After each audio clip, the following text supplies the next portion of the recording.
check. Good evening, everybody. Let's try that one again. So it looks like my mic is now working, which is really good. Yeah, we just had some technical difficulties. As always, we're live. We always seem to have technical difficulties, but that's the way it is. Right, we have 6 minutes 47 remaining of the practice session before we get into the qualifying session. Qualifying one, there's only one qualifying. That will determine the positions for race one. Race two is determined by the finishing positions of race one. And race three, reverse grid, based on the finishing positions of race one. Right, let's get into the Drivers' Championship. So T-Joke, I'm saying T-Joke, I've been told that's not how you say his name, but there we go, that's what I'm saying, I do apologise. He is currently leading on 100 kilograms of ballast. George is second on 92 kilograms of ballast. Markham is third on 60 kilograms of ballast, but again, look at the points difference. 180, 176 and 170. Really close. Clough is not racing tonight, he's ill, but he's carrying 80 kilograms of ballast. That will be a lot less for the final at Donington, but effectively he's already had a bunch of drop scores. So yeah, he's going to be basically out of the running for the championship. You've got Butchers on 161 points with 45 kilo. Neil is 6th with 30 kilos. Flack is 7th. One to watch tonight would be Poddy Flack, currently fastest in 2:18, 8:17, and Neil is only 30 kilograms of ballast. I'd expect Neil to be faster than he currently is because he's showing up. He's not actually showing up on the board. He hasn't actually put a lap on the board, but we'll have a look. He's purple in sector 1. Ashbourne is 8th, 154 points. Papa Dim, 152 points. Oni Renault. Aaron Large, 145. DHL livery Audi, love that car. Kane Alexander, race winner. 115 points as well as a number of race winners. Deeks is not racing this week because he's on holiday. He might be next week. Dugdale is on 62. Hogg is 43 on 41, but Hogg is just going to stay out of the way of everyone. He's already said that. And Beckett is not running anymore. Other noticeable ones that are in there as well. Bullen's not running with us anymore for the rest of the season, so he is out of it. So I'm expecting to finish the end of the season on around 12 drivers, which puts us bang on the number of the statistics. That's how the team's championship, basically Crazy Driver is 354, No Frills Racing is 326, that's Clough, but he's not racing, so he's basically going to be handed over to Crazy. Nero Motorsport, that's just Stu Neal on his own, 274 points. Yama Works 170, Butcher Racing 161, Team Hardley 154, Zeus Racing 99, and Lone Wolf Racing in 8th. Now the Dugdale Trophy is based on the points in terms of any driver who's not had a race victory, and it's based on as well as how many positions you gain. So Ashbourne's currently leading, 158 points. Neil is right behind him, but Neil is on the cusp of actually taking a position and actually taking it from other people. So if Neil takes a victory tonight, he will no longer be in this. Deeks is currently third on 102, and basically Deeks is going to stay in third unless Hogg can do something from fourth with 41 points. Beckett's out of it, and Doug, which this whole thing is actually based on, is at 17 points. And that's how it stacks up for driving. If you can hear me, just make sure you can hear me properly. You can hear all the cars and the feeds are all right. Kane Alexander has come in. That's a fantastic. So currently, when we look at the board, Butcher is second, he's 7/10 off. But again, he's carrying ballast. He's carrying quite a lot of ballast on there. Flack is third. Dugdale is third. Luke's third. That's quite surprising. Papa Dim and Ashbourne are gaining time, and that's the event info. We've got to do all this stuff. TSRL Road America. We are sponsored by Tony Tamiya Parts. They don't give us anything, which is why it's not pay per view, but they give us great support. It's Road America. It's in Wisconsin. I thought this track up until about 3 weeks ago was a fake track on Gran Turismo, but there we go. So we all learn something new every week, which is. It's just really odd, this track. It's a really odd track because the way way that they run it, or the way that it's done, is that every turn is basically just called turns. They don't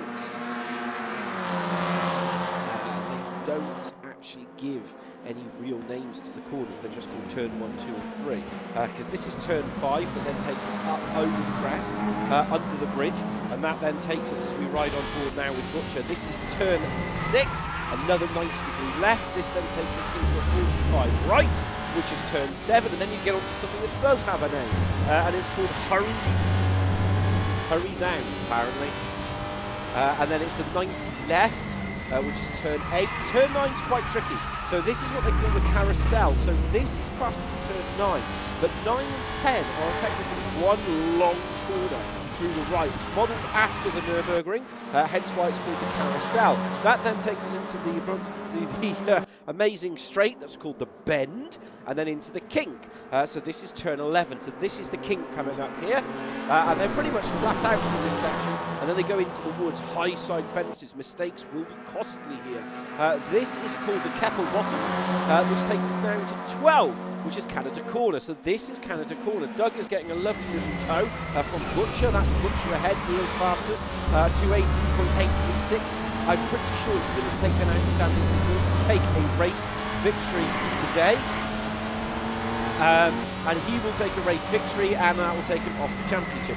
Racing at home, there's the carousel, the kink, and the Canada Corner. Yeah, it's random. They almost went, well, we'll just call it turn 1, turn 3, turn 4. It's a very American thing. You know, pavement, it's not a pavement, it's a sidewalk, because we walk on the side of the road. Same here. I think Butcher and Luke are working together. I get the feeling that Butcher is giving Doug a tow there. Yeah, I get that feeling. I could be wrong. Nice to see you again, Tony Tamia RC. He does sponsor the league, and he has sponsored it for this season, which is really, really good. So yeah, nice to see you on the stream again. So that's practice over.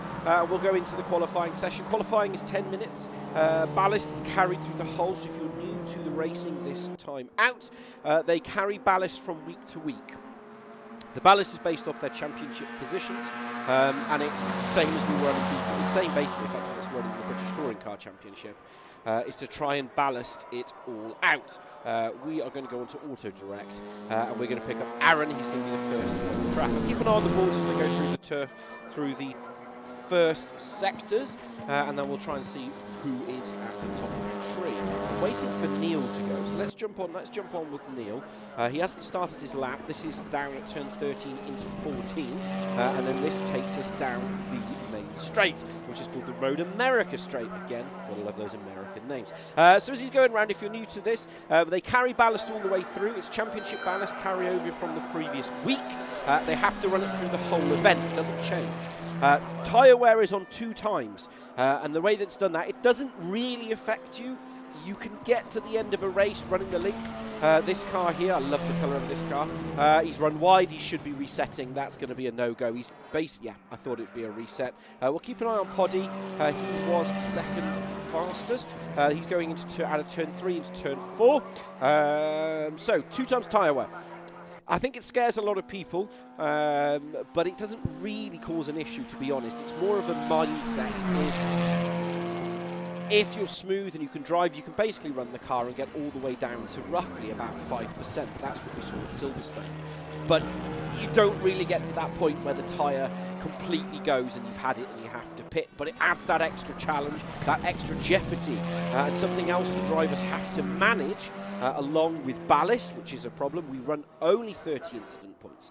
Poddy's abandoned his lap. There's so many people abandoning laps at the moment. It's such a tricky circuit. So Simon's the fastest in Sector 1 at a 40.887, but that's because he's the only driver gone through Sector 1 that hasn't been off the road. This is all the way out towards the carousel. That was 8, this is 9 and 10. And as we ride on board now with him, you can see it just keeps going and going and going. It's the longest right-hand corner in the world, probably.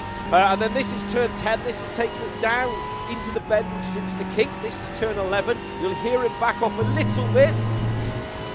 No, he's kept his foot planted in it. He's kept it in it. Sometimes I've been hearing them just a little bit off that. That is through then the kettle bottoms down to Canada Corner. This is turn 12. He has to be absolutely committed through this section in order to get there. 1:37.09. He's run wide. He's run wide. Has that got him an invalidated lap? That's going to be his biggest challenge. That's the biggest challenge on this track, is invalid laps. He's just kept it on the white lines through 12 and 13. This is 14 as he goes now onto the home straight. There will be a massive tow for other drivers down here, so they'll get a working. We're looking for a 2:18, a low 2:18, possibly a 2:17 will be the qualifying lap time. What will he do? 2:18.352. Joe, has that been invalidated? Yes.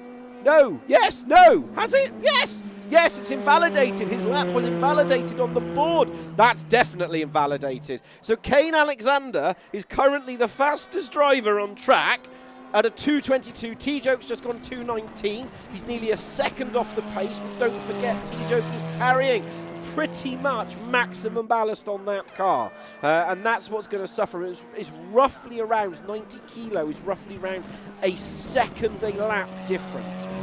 Butcher's gone into second. He's got less ballast on board, but he's at a 2:19. Hogg's riding the Astra. I'm not sure why he's in that, but there we go. Butcher's on a 2. Well, but Hogg's not going to do anything from this position, so I think he's just testing his car out. Butcher's 2:19.728. Hogg is 2:19. Where is Neil? Let's pick up Neil.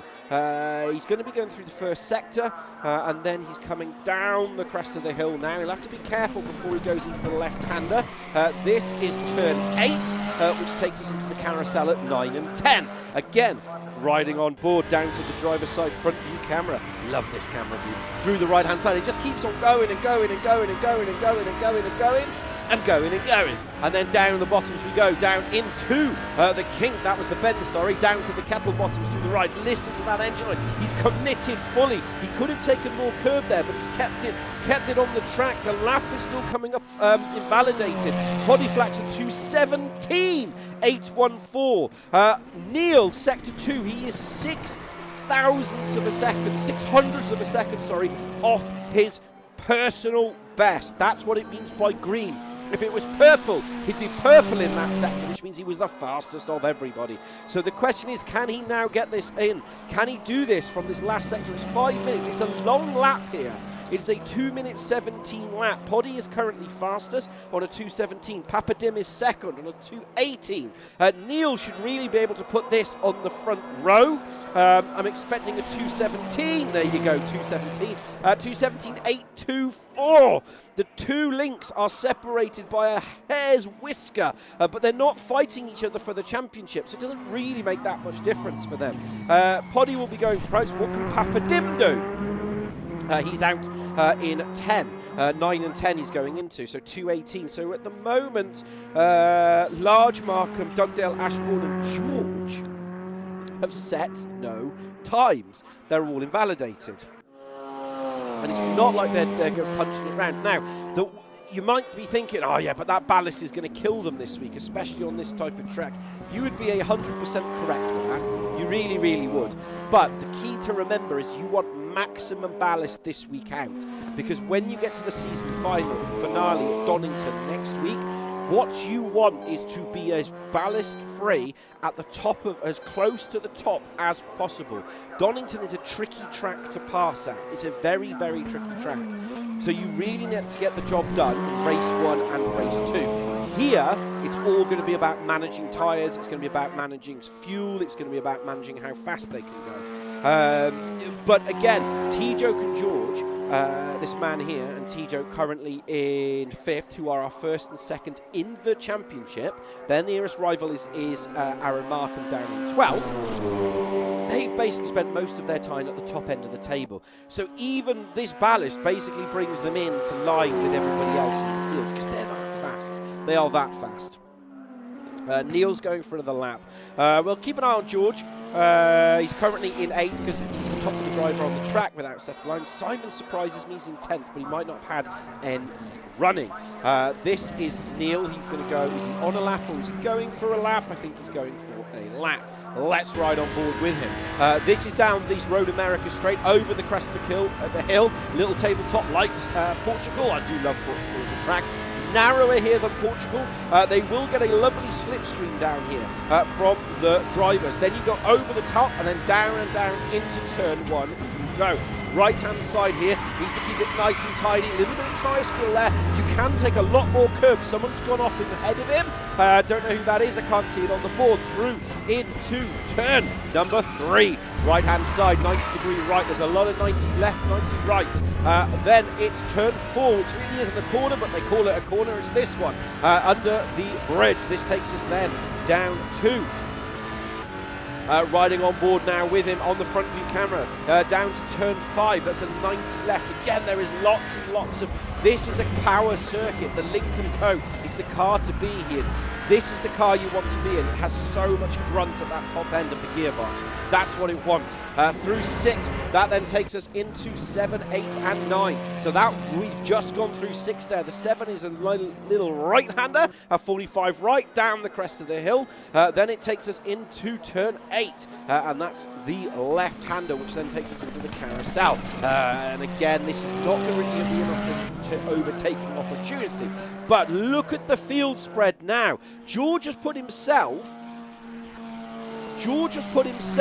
5/10 of a second, 6/10 of a second within top 5 from pole position. The man is rapid. He's absolutely Grand Rapid Michigan when it comes to his driving. That's why we run the ballast. I know it's come up in questions before, but that's the ballast. Now Neil's on it. Neil has gone purple in sector 2. He's 2/10 nearest of no difference, 3/10 of a second up on Poddy Flack. He should get this done, but what can happen with Neil? As I've seen it time and time again, he can hook up sector 1 and sector 2, but then a little bit of a mistake will creep into sector 3. He should be able to do this now. It's just a matter of a final corner. He will cross the road, so even though the board has come up, there is 30 seconds remaining on my board. My standings won't go off, which is very, very happy. That's the one I want. He'll cross the line and he should go fastest, and he does by 600ths of a second. It wasn't even that fast when it says 600ths of a second on the board.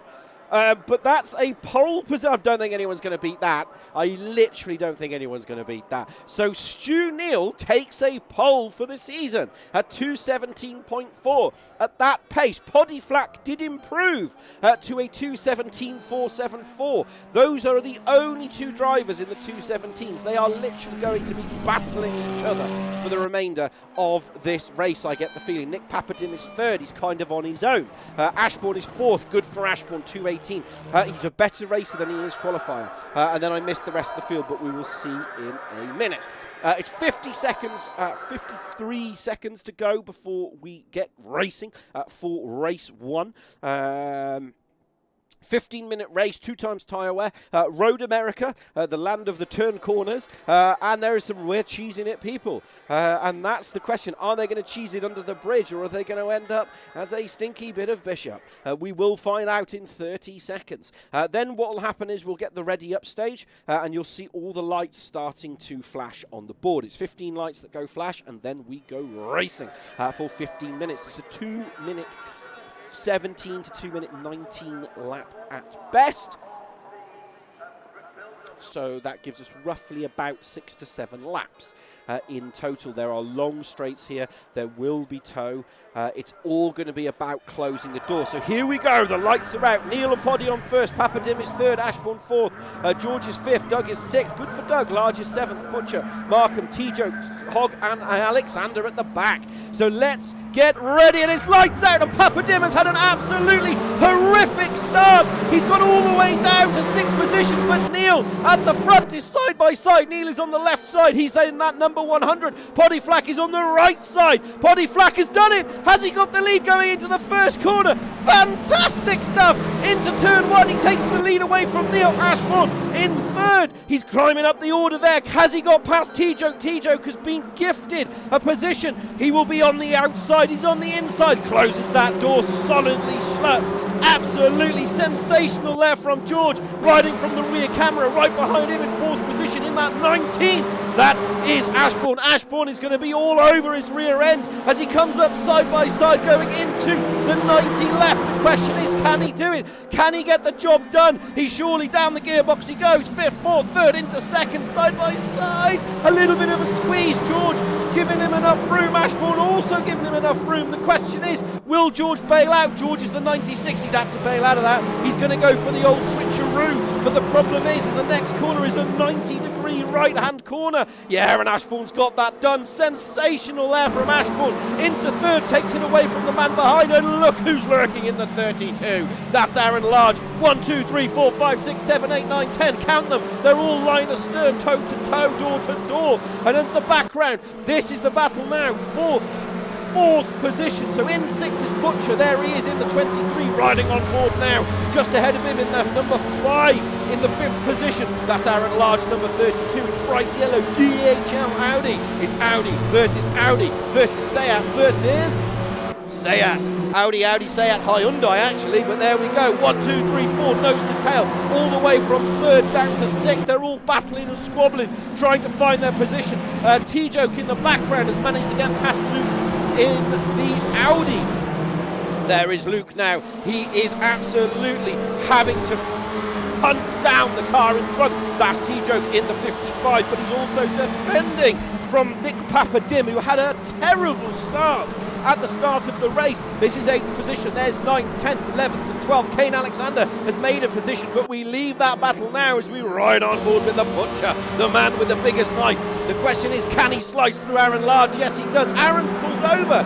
Aaron's pulled over. Has he had a slow-down penalty? He must have had a slow-down penalty. Yes, he's got to have had a slow-down penalty. There's no reason. Or has he damaged something? Has he damaged the car? Luke has absolutely binned it. He's gone on a one-way ticket. Aaron Large has gone off into the distance. Everybody is all over the road. They're squabbling in the background. Aaron Large has had to bail out. I think he has had a massive issue with the car, and as a result, he's sent it into the stratosphere. But there we go. We're back with this. Nick Papadim now is currently fighting. He's in 7th position. You can see there Aaron is making his way up to 8. Aaron is on the left side, the 18, the 52 on the right side is Luke Dugdale. Right behind that in the 68 is Kane Alexander. Race winner, don't forget. Took his race victory, fought hard with Craig Deeks from this position. Oh, it's contact! It's contact between the two drivers. I cannot believe it. They've banged into each other. I'll hit the button, we'll see what comes back. So Luke Dugdale now is right at the back of the field after a solid qualifying performance, but that's just how it is. Right, we rejoin the battle for the lead. 11 minutes 24 to go with left. Yes, because we started at 15 minutes. So in the lead, body flag. Riding from the rear view camera now, you can see Stu Neal behind in the number 100, and right behind that is Ashbourne at 2.1 seconds. The question now is, can he get any closer? Can Ashbourne close the door? But I don't think he'll be able to do that, because as we ride now from the rear view camera of third place man Ashbourne, right behind that is the bright green 96 Seat Cupra of George, and don't forget he's having maximum balance on board that car. It's like he's carrying a dead person in the boot, and they're banging on the door saying, come on, we've got to get to the funeral. The question is, can he do it? Can he deliver it as he rides over the curve now? We're seeing George climbing up the hill. Through the left hander we go as we come up now through turn 13, takes him to turn 14. Luke Dugdale, another slow-down penalty. Butcher starting to make some time, but he's not making enough time to cause any real difference. Stealing on Hog is at the back of Kane Alexander. I think Nick Papadim is having some internet issues because he's banging all over the place. But Ashbourne at the moment, so Luke Dugdale has gone and Aaron Large has gone. I think they've suffered from mechanical failures. No doubt we will find out in the Discord chat. At the front, I am keeping an eye on that battle to see what happens. This is turn 1, down through the right-hander, and you can see how much effort Simon is having to put in to hold on to this third position. But you get the feeling if he wasn't defending from the man behind, he'd be able to attack the two ahead. The question is, as we ride under the cheese, is he going to be able to do this now? I don't think he is. I think he's just cut up in his own battle now. He really needs to work and just get his head down and get on with it. But through the close races before, he's always said his problem is practice. And I don't think he's had much practice this week. And that's really going to suffer him as we've got 9 minutes 25 remaining of this race. Let's just quickly flip over to the lead battle. So in the lead, is Poddy Flack. He started second. He was 3/100th of a second away from second place man Stu Neal. Now, when we look over to the data, because we know we love a bit of data, I pressed that wrong button, as we've got a little bit of a gap. Let's have a look at their comparative lap times. Poddy Flack has been gaining, but they're literally trading places. It is trading places. So average lap consistency between first and second is 2.21755 against 221.997. Near enough to make no difference. Their consistency is both at the 94.4%. They are literally matching each other, toe to toe, corner to corner, and we're starting to see that now in the rest of the field. They are all matching each other now. So third place man Ashbourne, he has managed to get away from George, but his lap consistency is only marginally better at 93.72%, and that's really going to suffer him, I think. But he just needs to keep his head down. He doesn't need to do any heroics. Neal was attacking Poddy, but he's going to be on the straight again, so he's got a real opportunity now. This is the battle for the lead. The question is he going to be able to do anything from here? As we flip to the heli camera, he's going to have to really think about this. Going into the left side, he's right up his rear chaff. The question is he going to be smoking a cigarette? We're going to find out in less than 300 metres. As we go back now, he's on the right side. He's going to have to go the long way round. Poddy gives him one car's width, just enough, and he shuts the door solidly closed. Fantastic racing between both of them, keeping it nice and clean. Again, Poddy's on the defensive into turn 3, and that's going to allow Neal the run. He's going to have to nip right back in behind him, but he's just at the quarter panel. This is going to be very, very close. As they go under the bridge, they've got to give each other just enough room. Riding on board with first, there is second. I think Neal is going to have to think about his commitment in whether he's going to send it up the inside and hope he can hold on to it. Poddy gives him just one racing room. Fantastic stuff. Neal runs wide. Neal's run wide. I cannot believe it. He's run wide. How much has that cost him? Has that cost him the place of the victory? It's 7 minutes to go. That's roughly 3 laps. It's coming up on the board. 2:46. It's 3 laps. It's coming up on the board. It's 2 plus the one they're on. So it might have cost him the race victory. Cannot believe it. That could have been the defining moment. Has he sent it away? We will find out in less than 7 minutes. I cannot believe it. Right, we leave that one then. Now we rejoin the recovering Aaron Markham. Aaron Markham in the 18. There he is. He's in the only Honda left on the grid. That's a very audacious move to go up there through 8. The question is he's going to have to hang on to the rear end here, holding on to this. He's now right at the back of the grid because Dugdale and Large are no longer racing through the carousel. He's going to try and hold the line, a tighter line, just enough racing room between these two. He will crucially have the inside. Oh, he's thought better of it. He's tucked it up the rear end there to hold it through the long section going into 11 and 12. He's going to have to think about this and sit on the rear end till 14. That's what he needs to do. 14 is where he really needs to think about it. That's where he needs to get right at the rear of the car behind and then go use that slipstream to drive past the car in front. So this is the gap between 10 and 11. And as you can see there, Aaron is he's all over the back. You just get the feeling that Aaron is the faster of the 2 cars. This is where he needs to do it. Now watch that number in the middle, the battle for P9. It should get closer and closer and closer and closer. Butcher is on the back of George. I am keeping an eye on that on the board. So we'll stick with this battle. This is the battle for 9. So Aaron here should be able to do this. He should be able to drive past him. Coming up into turn 1. That Link, look how much more power the Link has. So Kane Alexander, he's just got so much more power. He's run wide, that'll allow the door to open. But that car ahead, the 68, just has more power, that Link & Co. As we ride from the rear view camera now, you'll watch it through the opening phase. Here it doesn't have the initial grunt of the Honda, but then as it slowly starts to wind up, it just gets faster and faster and faster. Aaron is carrying ballast on board. Neal has now had a slow down penalty. Kane Alexander has had a slow down penalty. So they're really going to have to think about what they're going to do through the left side here, holding on to it. But crucially, This will put these two into prime time position for race 3. So it's not all lost yet. This is the battle for 10th and 9th, by the way. I am keeping on the field. We're going to leave. Well, I want to leave this battle, but Butcher and George are fighting in 4th and 5th. We'll keep an eye on that. There is Aaron. He's in the 19. He's in the Honda. That bright blue 68 car booms at the front there. That is Kane Alexander, race winner. Both of these are race winners. Aaron is a multiple race winner. Kane Alexander is a one-time race winner, and it was his only podium. Funny enough, he won the race, took the podium. Is he going to get the job done? They're leaning on each other, but Kane's not going to let him go, and Kane will crucially now have the inside. Well, he's going to go on the outside into the kink, but he's just got so much more drive. That Lincoln Co., because it's not carrying the ballast, I don't think Aaron's going to get past him. I really don't. He's going to have to think of something clever or something audacious to get it back. Stevie Gone Hog, slow down penalty. Where is the Hog? He's in the lead. So we're going to leave that momentarily and join Butcher. So Butcher is on the back of George. There's 1st, 2nd, 3rd, 4th and 5th and 6th. They're all slowing each other down, funny enough. Yeah, Stu Neal's last lap was a 2:17.768. It was a second faster than Poddy. We will keep an eye on that, but this is the battle for 4th. The question is, will the 96, he's in 4th, 23 is in 5th, side by side as they come through. Butcher's going to have to sail it round the outside. George is going to give him just one car's width. They bang doors, give another bit of a love tap between them both, and George will crucially keep it up the inside into turn 3. Amazing stuff. Aaron still not got the job done.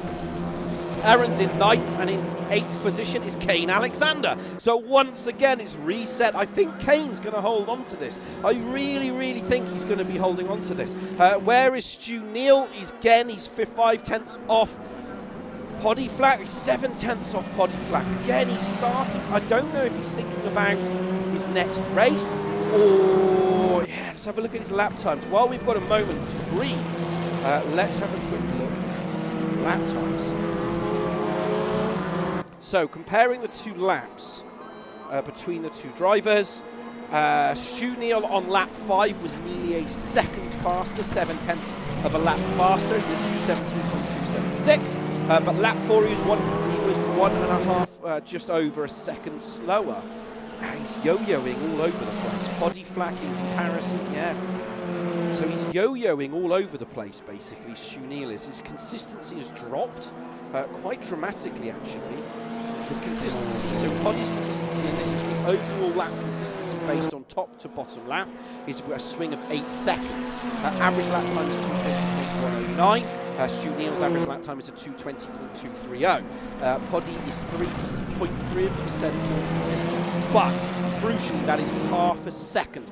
Butcher has finally got past George in the background. No, he hasn't. He's side by side. So once again, these two are still battling each other. Has he got the job done now? And look who's lurking in the background. It's Nick Papadim. There he is in the 34. He started 3rd, don't forget, and had a horrible start off the line. And then he went all the way backwards, and he's been fighting his way all the way up to the front. But the problem as we ride from Butcher, he's basically going to be a burger between a sandwich of Europeans. The question is, which one's going to get him first? Papadim and George are fighting each other. They're going to need utmost commitment to be able to deliver this. Who is going to sail it round the inside? Who's going to sail it up the inside? The closed doors, a little bit of a bang wash, but they managed to get it done. Sensational stuff into turn 1. Butcher is flashing his lights. I'm not sure who that's for. Maybe it's for the crowd. Give him a wave. Into turn 3 he goes, and then down into turn 4, and the Moran sweep, it's called, over the crest of the hill here, down to where real cheese people cheese it. The question is he going to deliver it tonight? Then it's into turn 4, 5 and 6 as he comes now down the crest of the hill. I think he's managed to hold back. Does Papadim get past George? Yeah, Papadim has done the dirty. He's got it done. In 2/5 he goes.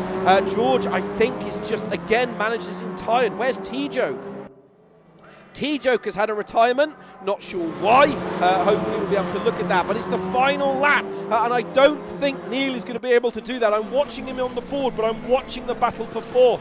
That's where I'm going to stick with. So in 4th is Butcher with the 23. Papadim is in the 34. He's in 5th. George is in 6th. He is in the 96 at the back, and you can see here Butcher is just keeping ahead now of the two other drivers. They're all really struggling. Papa Dim has no ballast on board that car. That is absolute pace. George does have ballast on board, and that's put him right in the middle of the pack. The two at the front are going to be crossing the line momentarily, but we will stay at the battle for Papa Dim. Ashbourne is 4.4 seconds. He's doing 2:19s. He's marginally slower. His consistency is better. He's at 97% consistency. Simon Ashbourne is currently in third, but it is what it is. So in fifth position is Nick Papadim as we ride on board now. He's right at the rear end of the 23. It's one corner to go. There you can see third, fourth, and we're riding on board with fifth. I don't think he's going to be able to deliver anything from here. It's been a real tough drive for all of them. It's going to be a dad dash for the line now. There's going to be no heroics. Papadim has got a much better drive. The question is, who is going to finish? Who is going to get to the line? Who's it going to be a photo finish? I think it's Papadim. It's Papadim. Papadim took fourth position. Magnificent. Absolutely sensational. Papadim takes fourth. Butcher holds on to fifth. George is sixth. Hogg is seventh. Markham is eighth. Alexander is ninth. T-Joke is 10th. Dugdale is 11th. Not sure what happened to the Dougie. Large is 12th, and I think he broke something.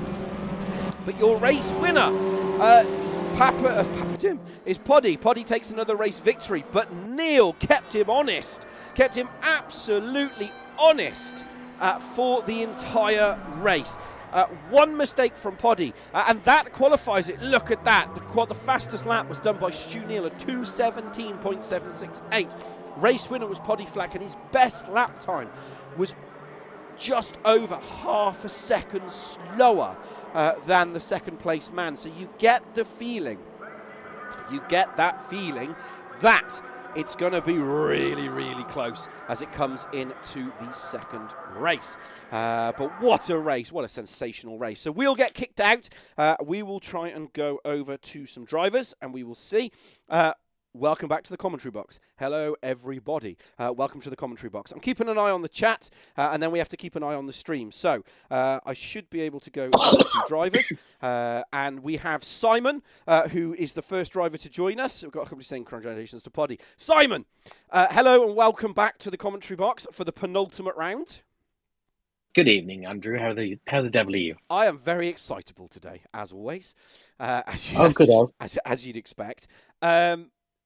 That race, obviously, Papadim at the start. I want to talk about your start to begin with, if that's all right. So at the start, Papadim made the mistake. Well, I think he had a poor start, to be honest. And then you managed to find a gap. You were challenged very early on at the race, but you kept your cool. What was it? Because obviously at that point it's very tussly as a field, and then you managed to drive away. Take us through that opening quarter of the race. Well, I knew User was carrying a lot of ballast, so he's just such a quick driver. Though he's on my pace when he even on full ballast, basically. So I knew I had to get a little bit ahead of him, and then his tyres would hurt from the weight. So I don't know what happened to Nick. He just didn't seem to start at all. He just stood still on the line. It's a wonder no one wiped him out. But User got right up alongside me before turn one. So it was just side by side for the first few corners.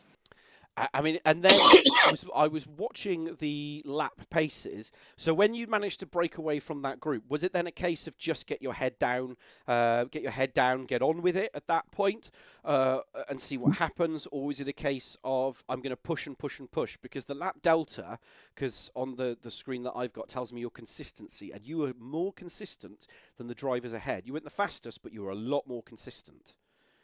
Yeah, I tend to, that long right-hander, I nurse the tyre at the front left a little bit, which helps me to maintain the average. So I don't tend to push the tyres too hard in the early laps if I can help it when the car's heavy. And I think I did catch them a little bit towards the end. I don't know whether that's because they were battling or what, but I definitely came back towards them a bit towards the end. That's what made it very, very close. So race 2 is coming up, starting on third. Is it just a case of, again, getting away cleanly from race 1 and race 2? Yeah, or is I'll it, see what happens. Sorry, from the pack behind, because I think Papa Dim is going to be... Who's in third? Fourth? I think it's Papa Dim's in fourth, you know. I thought Russ was behind me. No, on the board, so he got him by 3 Papa Dim's got me by 0.12 of a second. This is getting beyond the joke. He got you oh, as he this came up the Audi's crest got of the no hill. pace. I've still got closest finish with Poddy in the last round, though. That was what, 0.007 or something, wasn't it? It was something absolutely... It was ridiculous how close it was. But there's like been 3 or 4 of those, I think, that have been very, very close. Yeah. There's been some good racing this season. It's been good. It's been very, very close. But what the new server is live, by the way, and there's only 4 minutes. Well, it's 4 minutes 30 to go. So I don't know if you want to jump in, or if you're already in it. Yeah. No, I'm just going to log in now, but it's showing as red. I can't join it. It's still showing the race. Try refreshing it and then doing it again. It's Aaron's first go at doing it, so he's getting to grips with all of it. But he's done it, and he's added the grid in now. I'll jump in. So while you're jumping in, just quick over to yourself, Russ. In terms of that race, it looked, from our perspective, that George is mighty fast. I mean, he's carrying a lot of weight in that car. He is, yeah. And he's still fast. How did you find that? He's quick. It was great. I'll have to say that's the first race I've done racing in cockpit view, and I think I did all right. I didn't take anybody out, and yeah, no, it was really good. Shaw's, I think he was really happy to have Simon in front of him, really. As I was happy to have Jaws in front of me. It meant we just pulled away from T-Joke behind. And then as Shaw's tyres, obviously with the amount of ballast he's got on board, as his tyres went off, he lost the toe down the straights from Simon. And he started falling closer and closer to me. And with about 3 laps to go, I could see corners where he was struggling to get it turned in and get the power down at the same time. And luckily, we just had a bit of a run down the straight. I was trying to get it done a bit sooner because I could see Papadin was coming. And to get beat on the line again is a bit a bit annoying. But he's got no ballast, and the Renault's a very quick car in a straight line. And for some reason, the Audi just doesn't seem to have it in a straight line. And I'm more than made up with 5th place because I thought I'd be at the back. It was a sensational finish because because one of the things with this track is very hard because it's left, right, left, right, left, right. You have to pick your moments, and he lined you up out of turn. I think it was turn 12. It was turn 12. He started to line you up, and then at 13 he just stuck behind you. And as he came through 14, he just got a lovely toe. And then there was the one moment I thought, because at that moment you have the right to defend. But I couldn't put him into the wall or anything like that. I'm not like that. So I tried to squeeze him, make him think that I was gonna push him in the wall, but I can't do that. It was the same with T-Joke at Watkins. If you got the run, you got the run. I'm not gonna do it. But I'm more than happy with 5th. I was kind of hoping I'd hold it to the line, but never mind. Well, it puts you in good stead for the next race. Really, really good stead in the next race. You never know, Papa Dim might not be able to get off the line again. We will find out. So very, very good luck there. I'm going to leave you all in a moment. So really, really good luck, Russ. Thanks, mate. For yourself, Simon, you do have that consistency. So I've got if you can, my game if you can side, stay with the 2 links, then I think you've got a real opportunity here to take a race victory. I don't think I'm even going to start. Andy, the game's gone wonky and I can't get it to restart. I'm not even going to get in, I don't think. Oh no! We hold it's just hanging. It's just hanging. I can't. The game's doing nothing. Can't do anything. It's a DNS. Did not start. I'll have to stop and watch your race. Watch your commentary and just pick out all the Pawleys ready for everyone else later. Just put it up to 10 and then just pump it through the house and annoy everybody else. That's a real shame. That's an absolute real shame. It really, really is. to be honest. Yeah, I do think we had a perfect opportunity there to take a race victory, but it is what it is, isn't it? I might get back to race 3 and then I might have to restart the computer. So we'll see what happens. Hopefully you the do. joys of PC racing. Hopefully you do. If not, obviously, it'd be a real shame. But again, it'd be good. It is what it is. And yeah, I will, no doubt, if you're still on, I'll talk to you after the race, because if you're watching it, we'll do a post-race interview. Right. Good luck. All right, it's just popped up. I might just make it. How long's left? No seconds. Oh, I'm not going to make it then. You never know. It's still hanging, so we'll find out. I'll see if we can get in. Right. Good luck. Right, so there we go. There's still 57 seconds remaining, so you never know. You never know. He might still make this. It's going to be really, really close. Now, the board, everyone's on the board that I had. We then go into race. So the finishing positions of race 1 will determine the starting positions of race 2. Now, if Neil can get past Poddy, Neil will take the victory. Those two have been trading times all day. But Neil's also got to think about his championship in the Dugdale Trophy, because we're at that end of the scale now. So it's not just a simple case of going for that outright race victory, because if he goes for the victory, he then basically promotes Simon to winning the Dugdale Trophy. So it's going to be very interesting. It's going to be tactical. Here we go. We're going to go racing. Did Ashpool get in? No, he did not. So it means that there is Papa Dim is in 3rd position.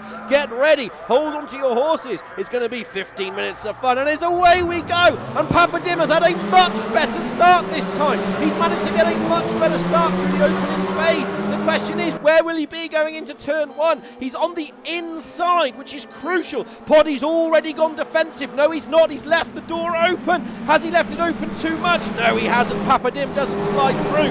Poddy retains 1st position. Aaron in the background there, really, really starting to turn that screw. Papa Dim flashing his lights successively. T-Joke is off the road. There's a little bit of a love tap there between, I think it's T-Joke and Kane Alexander, but Papa Dim now is right on the rear view of Poddy. Here is Poddy. He's in 1st position. Don't forget, he's in the Lincoln Co. That 34. That is the Renault of Papa Dim. The question is, can Papa Dim do anything from here? Can he sail it up the inside? Can he deliver it? The heli camera's having a complete meltdown. Come on, he's managed to take it into the lead. No, he hasn't. No, he hasn't. Poddy left him just enough room. And what has that done to Neil? There he is. Neil's in 3rd position. Papa Dim is in 2nd. 1st, 2nd, 3rd. And look at Butcher lurking in the background like a lone wolf in the night. There he is in the 23. It is Renault versus Link versus Audi. 3 different manufacturers, 3 different nationalities. Well, technically 2 of them are the same, but it is what it is. This is turn 9. It is turn 9. No, that's turn 8. This is turn 9. Through the right-hander. The question now is, can he do anything riding from the rear-view camera? This is 2nd place man, Nick Papa Dim. He managed to sneak past 1st place man. 2nd place man, Stu Neal. So Neal was in 2nd, but look at Neal. He's got an absolutely monumental drive. That little Renault isn't powerful enough in the straight line, but don't forget, Neil is carrying ballast. He's got ballast on board this car. He's just going to run out of road. He's going to run out of straight. He's not going to be able to do it. Poddy is once again managing. Oh, Poddy's run wide. Poddy's run wide. He's had a track down, slow down abuse, track penalty, whatever it is. It's the thing in the right-hand screen. Is that compromising him? Is that really going to offend him? There is number 1. I think Papa Dim's going to get a slow down penalty. But the problem Papa Dim now has, we're in 2nd position. There is 3rd. That is the Lincoln Co. of Stu Neal. Behind that is Butcher. So it is 2nd, 3rd, 4th. And then you can see George, championship leader, all the way down there in 5th position. He will be stoked with that. Markham is going after speeding on Hog. Lincoln Co. is just not getting it, but Papa Dim is right on the back of Poddy. Poddy's taking his slowdown penalty, but is that going to compromise him? He's 2 by 2 going through turn 1, and look who's lurking in the background. Neil now is he needs to get right up the rear end of the car ahead. Papa Dim's in 1st. Poddy Flack has thought better of it. Poddy's had another slowdown penalty. Poddy Flack has had a slowdown penalty, so in the course of 1 lap, he's gone from 1st to 4th. He's really going to be raging in that helmet, but that's how it is sometimes. So Nick Papadim is currently leading, flashing his lights. Not sure who he's flashing it at, but he's flashing it at somebody. Neil behind, I think he's talking to his radio. Butcher is letting Poddy past, I think. Hopefully we'll be able to talk to him in post-race interview, or he's had a slowdown penalty. The track limits here are absolutely barbaric in the way that they're applied, which means if you go too far out, you've had it. We'll leave the battle for the moment. So this is the battle for 8th. So in 8th position is Luke Dugdale riding on board with him. There is Aaron Markham in 8th, and right behind that, riding on board in the cockpit view now is Tijo. He's in 10th position. He's second in the championship, if I remember, and that's really not going to actually. It's going to help him massively going into the final round. His teammate is in 5th position, and even with ballast, these drivers are crazy fast, hence why they're called crazy drivers. Right behind that in 10th position is Aaron Large, and Luke is now all the way at the back. There is Kane Alexander holding his own in 7th position. He's really come on through this season, and through I've commentated on him. It's the first time I've commentated on him. Stu Neal now is going after Papadim. It's a side-by-side. Papadim's going to give him just enough room. It's 2x2. He leaves him 1 car's width, gives him a little love tap, and Neil has taken the race lead. It's the 3rd race leader of this race. Sensational stuff. This is now Neil's to lose. Well, I say it's Neil's to lose because Papadim is going to hold it right up the rear end. There he is in the 34, riding on board with him now. This is 2nd place man 34, Papadim, and you can see here, look at that battle for first. He's gaining, he's gaining, he's gaining. It's less than 10th of a second. He's side by side. He's not going to go past on the grass. It's just not going to happen. He's going to have to really think about this. What he needs to do is not leave the door open for Poddy. Poddy's in 3rd. There he is in the 11th. Poddy's going to go up all of them and take the whole lot. No, he hasn't. Yes, he has. No, he hasn't. These front 3 are absolutely nose to tail, door to door. There is 1st, 2nd, 3rd, 4th, 5th, and 6th. Hogg is in the background in 6th position, not really doing anything. But that's where he is. Any of the top 4 could take the race victory. We're 2/3 of the way left with 1/3 already gone. So in the lead is Stu Neal as we ride on board with him. Papadim, go back to the TV. He's going to go up the inside, going into turn 5. He will crucially have the inside. Has he done it? Yes, he has. Sensation. He outbrakes himself. He's outbraked himself. I cannot believe it. Papadim has gone from 1st to 3rd, 2nd, 3rd, 3rd. They've swapped positions all over again. Papadim is going to try and sail it and hold on to it up the inside. Does he get it done? No, he doesn't. It's reset all over again. So once again, we've got another race leader. So Neil is now your race leader, and it's his, like I said, to lose. Just as I said it was Poddy's to lose, just as I said it was Papadim's to lose. And look who's lurking in the background. There he is, riding on board now with Butcher. Luke Dugdale is fighting T-Joke in the background, so T-Joke has got past him. But we're riding on board now with 4th place man Butcher. He's fighting Nick Papadim, but look at Poddy. So this is the battle for the lead. Poddy, it's equal machinery, both British, not that thing, it's that thing. Equal machinery, he's done it. He's got past him. Sensational driving. Papadim is going to attempt to go up the inside. He's going to outbrake himself, gets the job done. Neil should get the switch back. They're all nose to tail. They're too busy fighting each other that they can't remember who's leading the race. So Neil, who was leading, then wasn't leading, was leading, and now isn't leading. And Butcher's now joining the party. And there is Butcher riding on board with him now. He's in 4th position. He's now going to get a lovely tow from the car in front, and that's crucial. That's really, really going to help his race. And you can see there, 1st to 5th, separated by less than a second and a half. Sensational stuff. Poddy is now 0.4 of a second ahead of Papadim, and that's crucial at this moment in the race because Papadim needs to keep Neil behind him if he wants any chance of regaining the lead, because Poddy is going to get the hammer down now. But Papadim has got a much better line. Papadim is so much more confident on the brakes. He could brake earlier into the corners. We ride from the rear view camera of Nick Papadim. He's in 2nd position. He's in a Renault. Don't forget, right behind him in 3rd is Neil, riding on board now with Neil in the 100 Lincoln Co. There he is. And you can see he's gaining and gaining and gaining and gaining. So is Nick Papadim. Papadim is in second. He's in the Renault. He's run wide. He's run wide. He's gone wide. He's gone off the road. Has that allowed Neil to sneak it up the inside? They're going to be 2 by 2 as they go into the door. Left-hand corner. The question is he going to be able to do it? Yes, he is.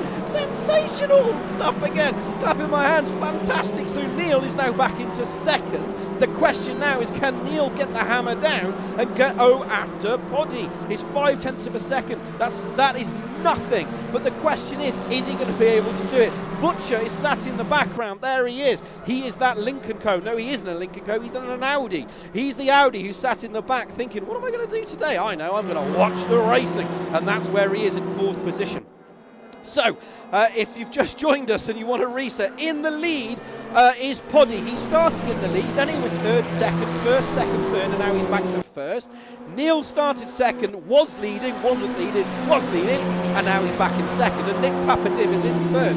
So basically, everyone started is currently in the same positions they started after swapping positions through the entire first 2/3 of the race. But it is not over yet. T-Joke is starting to make some real progress. They're all kind of fighting each other in the background. So this is the battle for 8th position. In 8th position is Kane Alexander, 96. Right behind him is Aaron Large. Aaron is in the 32. He is also a race finisher. Race winner. So you've got 3 race winners there in 8th and 9th and 1 in 10th. Sorry, in 11th. In 9th is Luke Dugdale. Now, he is a race winner from a previous season. It's his only race winner. We're riding on board with him now. And you can see here, he's really starting to get that gap close, but he's just not that confident. He's lacking that practice when it comes to that side of it. Through the right-hand side, and we go into turn 1 over the crest of the hill. He's got so much more speed and confidence than Aaron, but he's really got to think about this going into turn number 3. These two are side by side. A little bit of a love tap, nothing gained, nothing lost. Sensational stuff between both of them. Absolutely magnetic, stuck together like glue. As we come over the crest, under the cheese we go. Down into turn 5. This is a left-hander. This should be Aaron's corner to have. Kane Alexander there has managed to make a break away from everybody. I am keeping an eye on the lead. T-Joke's going to sail it up the inside. There's contact between both of them. I think T-Joke's just returned the position. He thought better of it. Great racing there by T-Joke. Right, the battle for the lead is on again. Poddy's slowed down. Poddy's slowed down. Has he broken something? Riding on board now. We need No, he's had a slow down penalty. Poddy has had a slow down penalty. I cannot believe it. It's all topsy-turvy. It's all make or break again. The whole thing's changed. So Poddy's had a slow down penalty. He was leading, and now he's third. Nick Papadim has said, rubbed his hand and said thanks very much. And Neil is on target for his first race victory of the season. But like I said before, it was Poddy's to lose. It was Nick Papadim's to lose. And guess what? It's now Neil's to lose. George is on the back of Butcher, so they've managed to drop the rest of the field now. So Butcher, I am keeping an eye on the background. Right, we're going to reflip to the battle for the lead. So, in the lead is that number 100 front of your screen. That is Stu Neal. Papadim is in second. Poddy Flack is in third. George is fighting in 5th and 6th, but we're going to stay with this battle as we ride on board now. We're riding on board with Poddy Flack. Watch that number in the middle. Slow down penalty. So Butcher's going to go back to 5th. He's just given him a little bit of a love tap. And Neil is punching the hole in the air. That's the problem. They're not fast enough from each other to get away. Papadim's going to go around the outside, but that's just not going to work. Poddy needs to hook it up the rear end, stick to Neil like glue, and slip it up the inside into turn 3. That's what he needs to do. He's going to go around the both of them. There's contact. There's contact between both of them. I cannot believe it. They've made contact between them both. So Neil, who was leading, was now third. But do not worry, because I think Neil is in the prime time position to take the race victory from there. I really, really do, because he is now right at the back of Poddy. The problem is, has he sustained any damage? It's 2 minutes 32 to go. They'll get 2 laps, including this one. So it isn't over yet. I haven't heard the fat lady sing, so let's see what happens with 2 minutes 35 to go. Can Neil take his first race victory of the season, or will he just extend his championship in the Dugdale Trophy. That's what's going to be crucial. That one little bit of a mistake, well, I don't know if it's a mistake, it is what it is. Through the left side we go. Keeps it nice and tidy.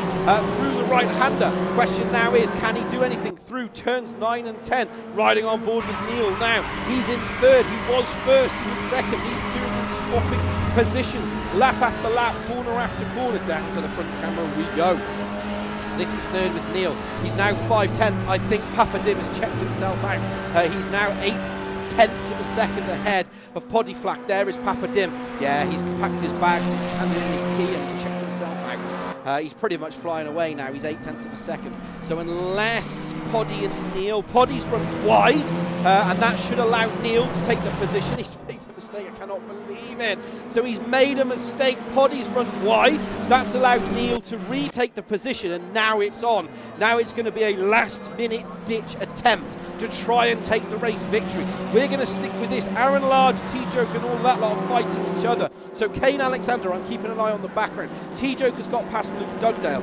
Kane Alexander is in 8th. I don't think Aaron's going to do it. How far is Stu Neal? He's 1.32 seconds. And the problem now is the toe has been broken.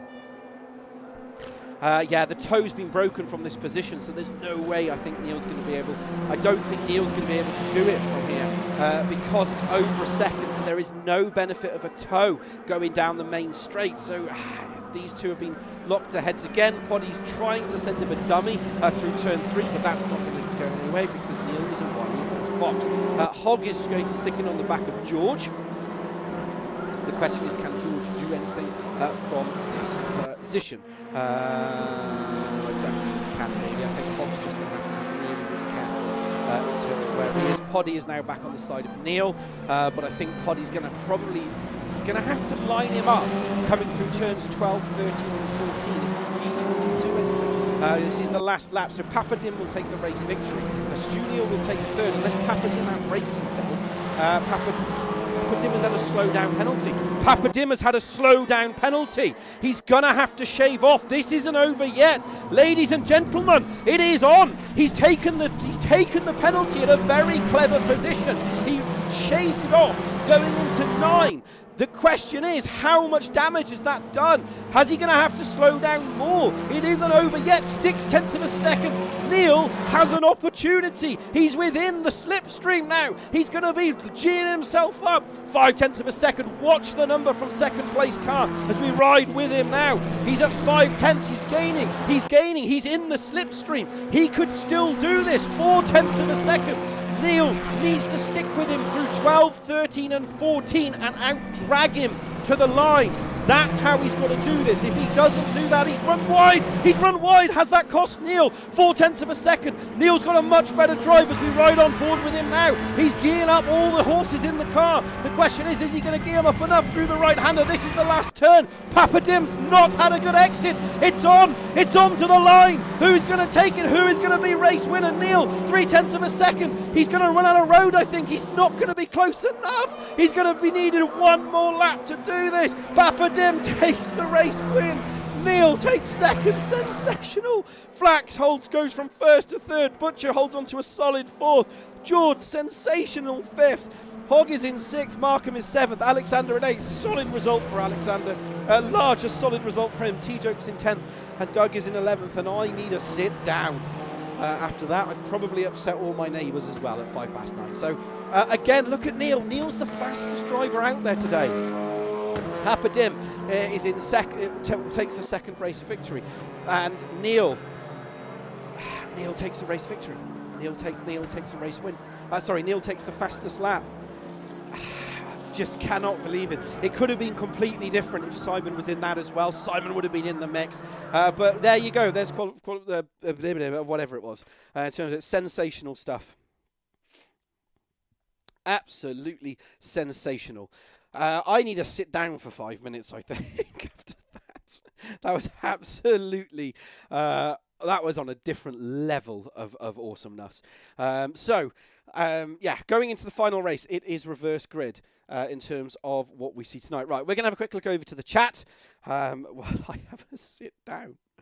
Yeah, racing at home. Nice to see you. He's joining us for season 4. So is Bill as well. Nice to see you, Bill. Well done, Poddy. That was close. Simon there saying quite a race. Looks a bit stressful. Shame I'm not in the middle of that. Yeah, it is what it is sometimes, unfortunately. It's really, really, really, really tough when it comes to that type of racing, because you're so close and you are so on it as well. Everybody here is just going in here, just talking about what's going on.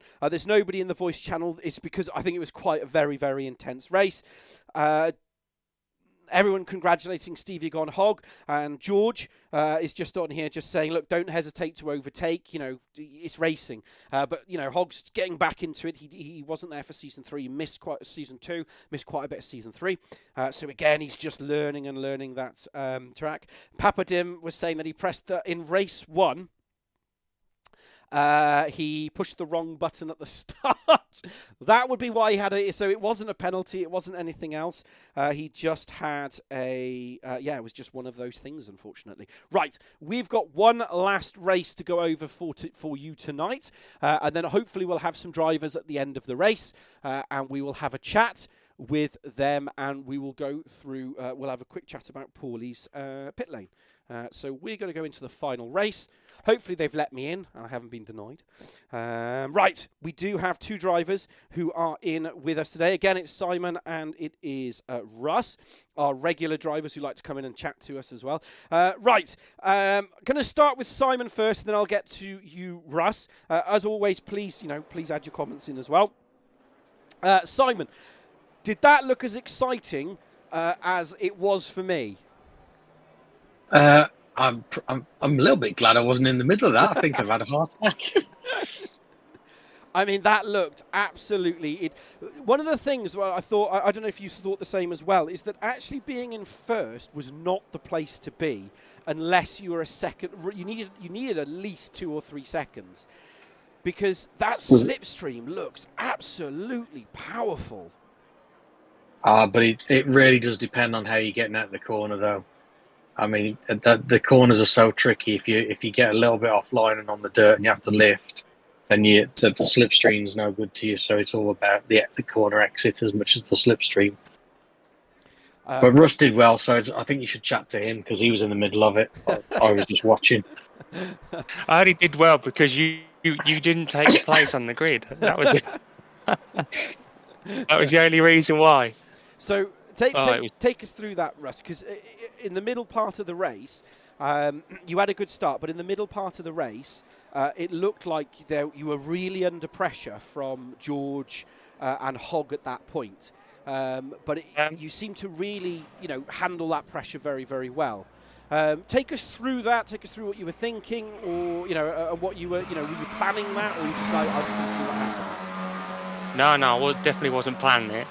The plan was, because it worked in the first couple of laps, Stu, Poddy and Papa Dim went off, and I was able to keep within a second, and Shaw's had dropped back a bit further behind, so he wasn't going to get the tow as much as what I was from the guys in front.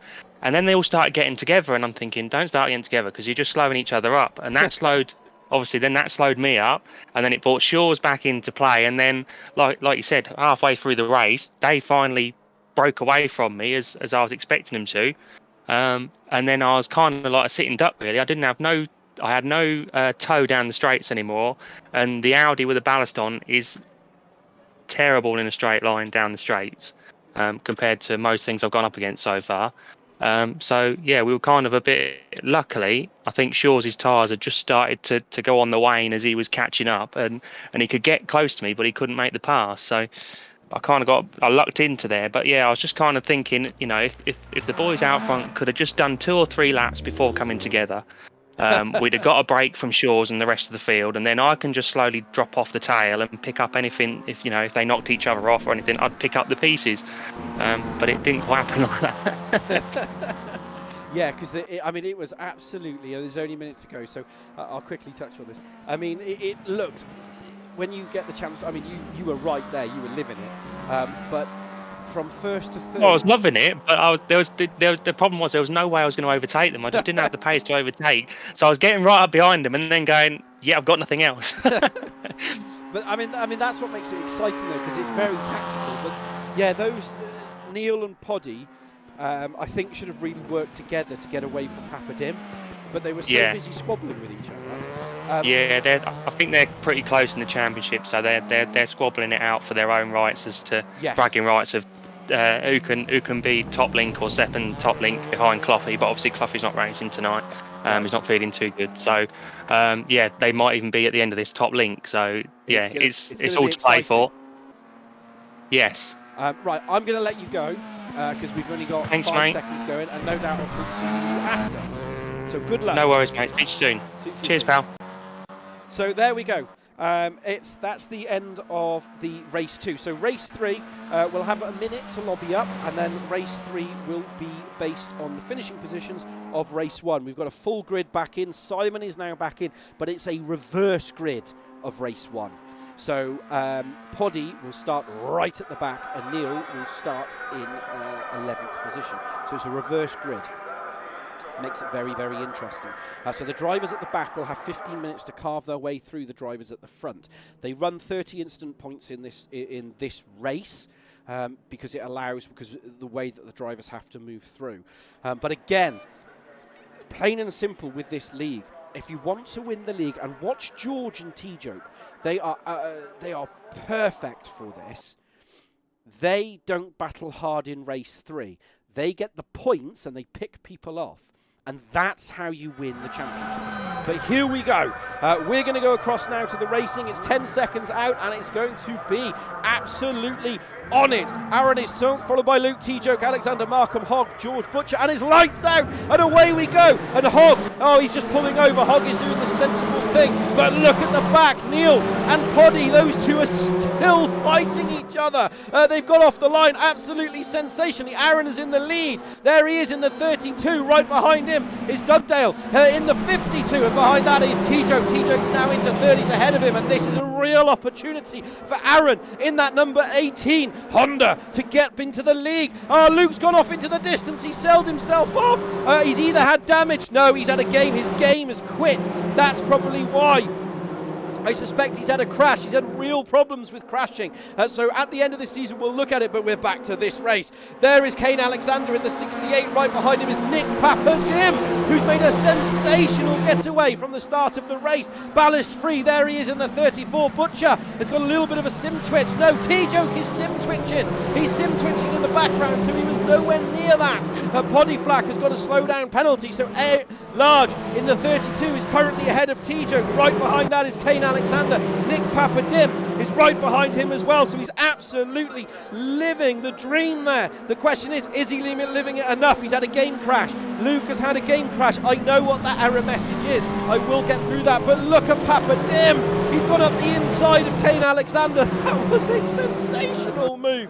Sensational move there by Nick Papa-Dim. Kane Alexander is holding his own. T-Joke is in 6th position. There he is in the 96th. We're watching Aaron Markham riding from the rear view camera. There is T-Joke, and you can see T-Joke in 6th position. Scott Butcher is going to go around the outside of him, and that's what I was talking about when I was talking about how to win championships.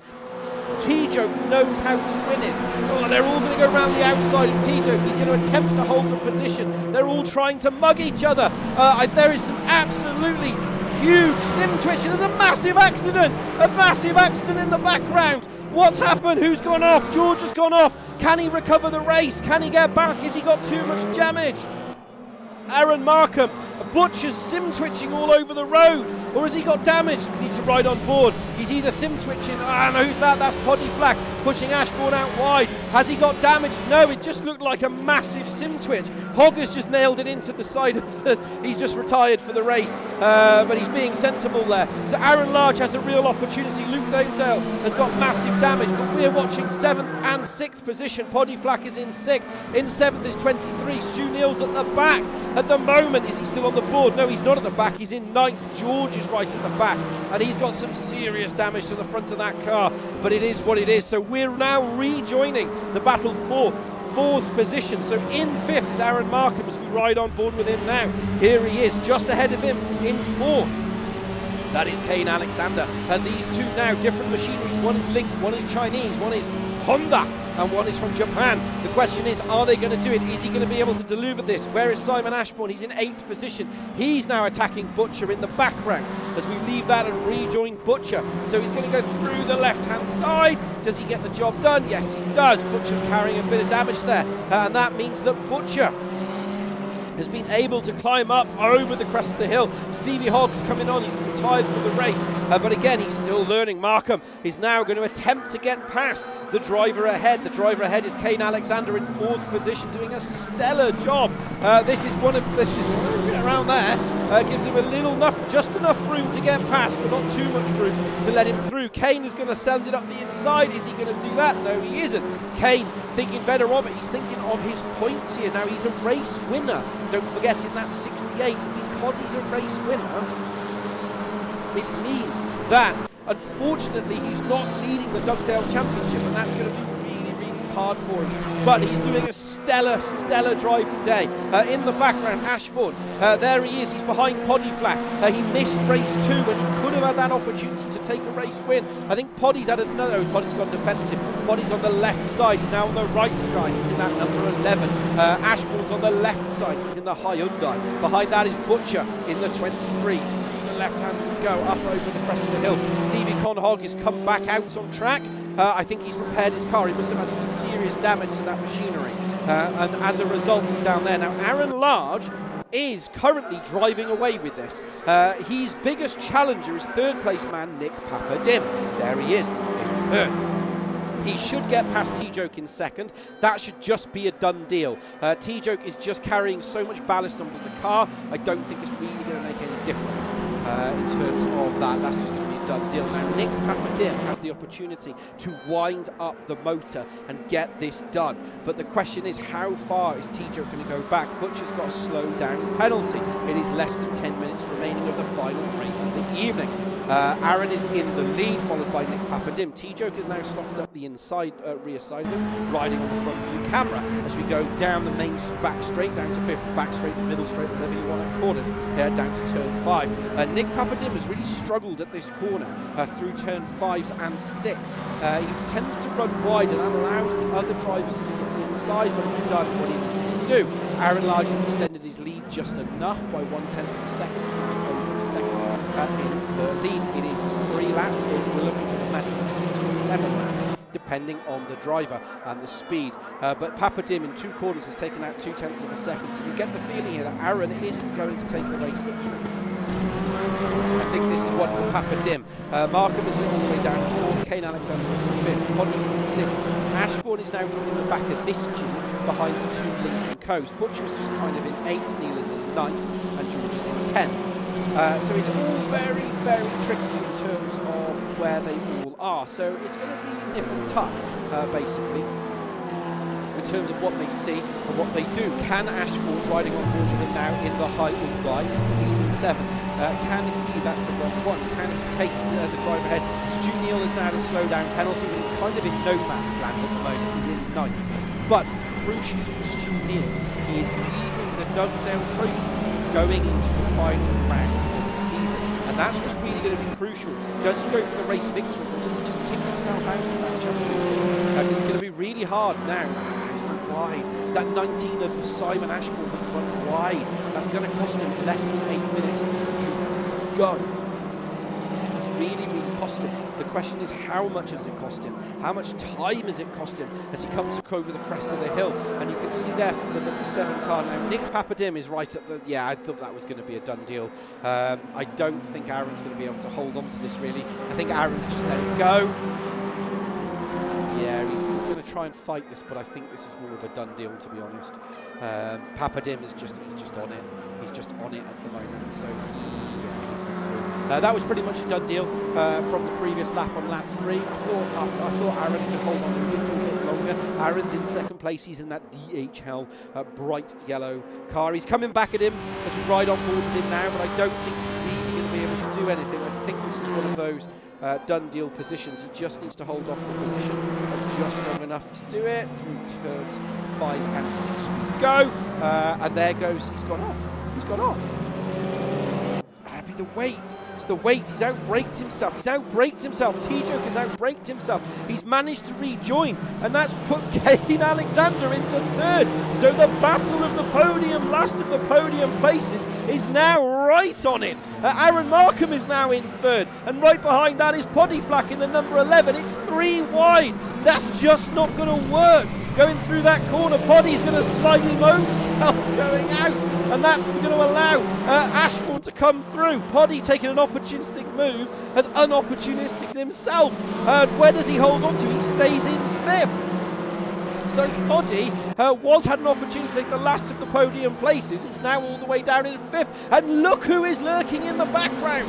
It is Stu Neal. He is absolutely flying in that Lincoln Co. But Aaron is currently leading from Markham, from Kane Alexander. Poddy Flack is now going to attempt to go around the outside into turn 12, but this now is not going to work in there. He's had to hit the brakes a little bit. No, he's got it done. He's got it done. Poddy. Kane Alexander went defensive, and Poddy went, thank you very much. But Kane hasn't given it up yet. Riding on board with him now in the number 68. Simon Ashbourne is behind. You can see there from the rear view camera, there's Ashbourne, there's Butcher. Kane's run a little bit wide, but look at Poddy. Poddy's all over this. Riding on board now with 5th place man. There is 6th, 7th and 8th. All nose to tail.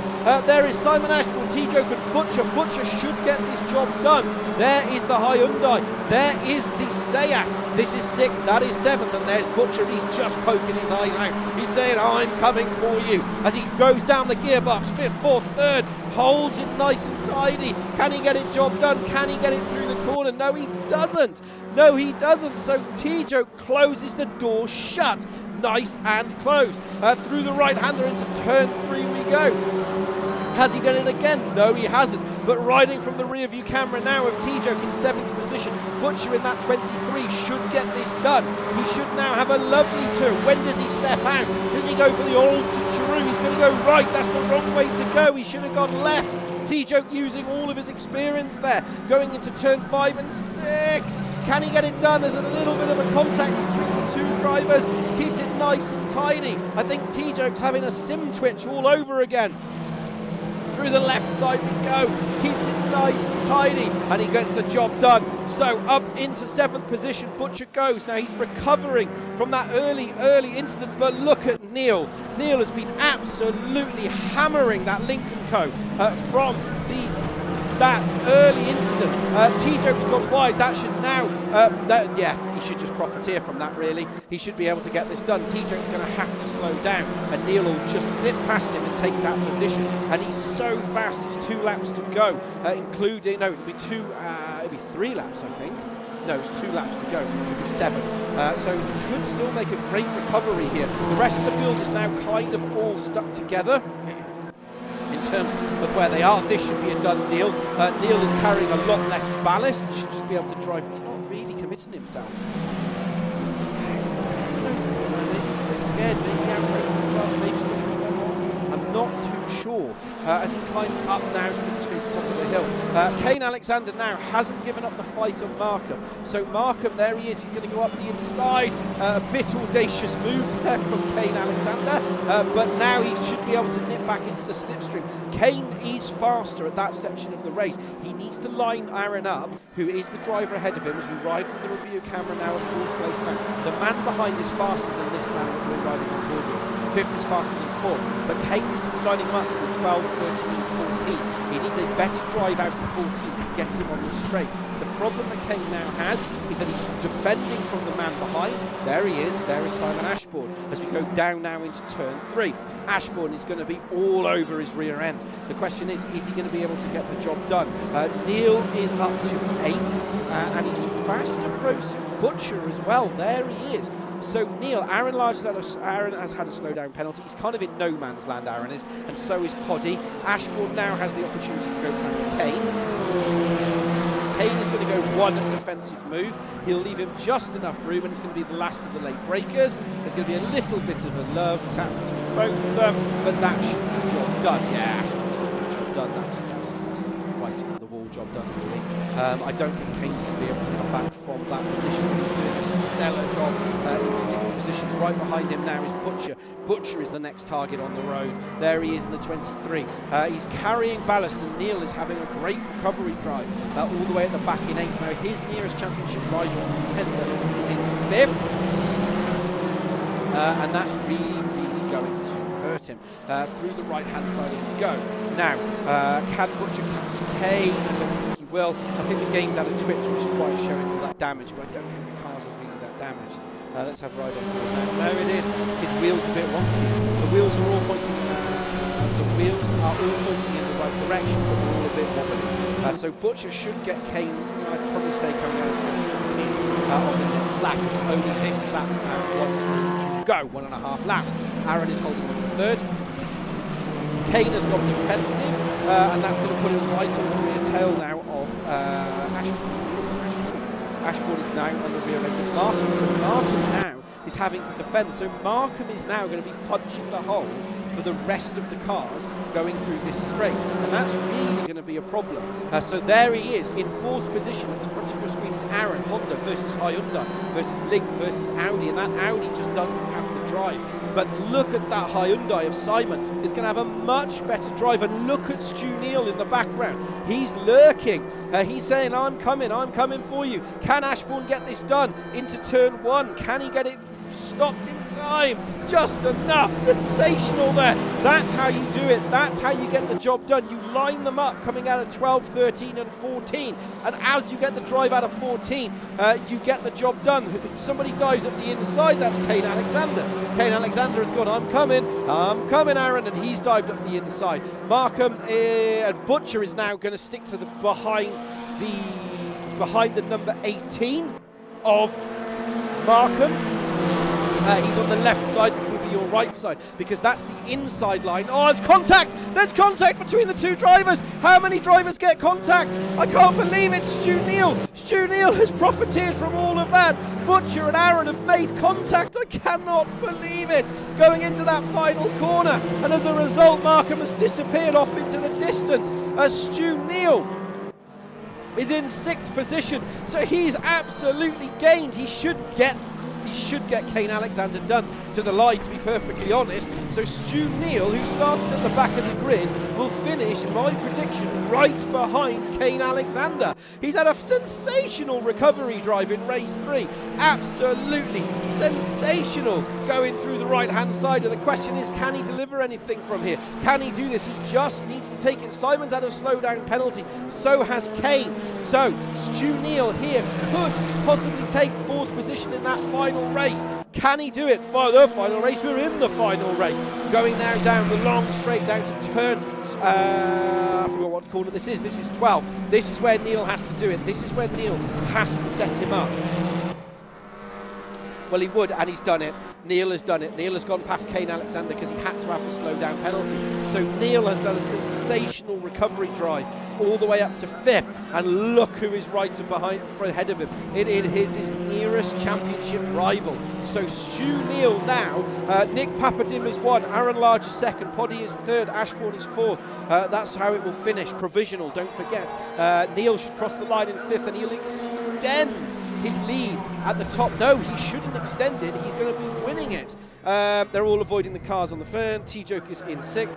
Kane Alexander for a solid 7th position. Butcher will come home in 8th. George is in 9th. Markham is in 10th. Hogg is in 11th. And Luke, I think, game crashed.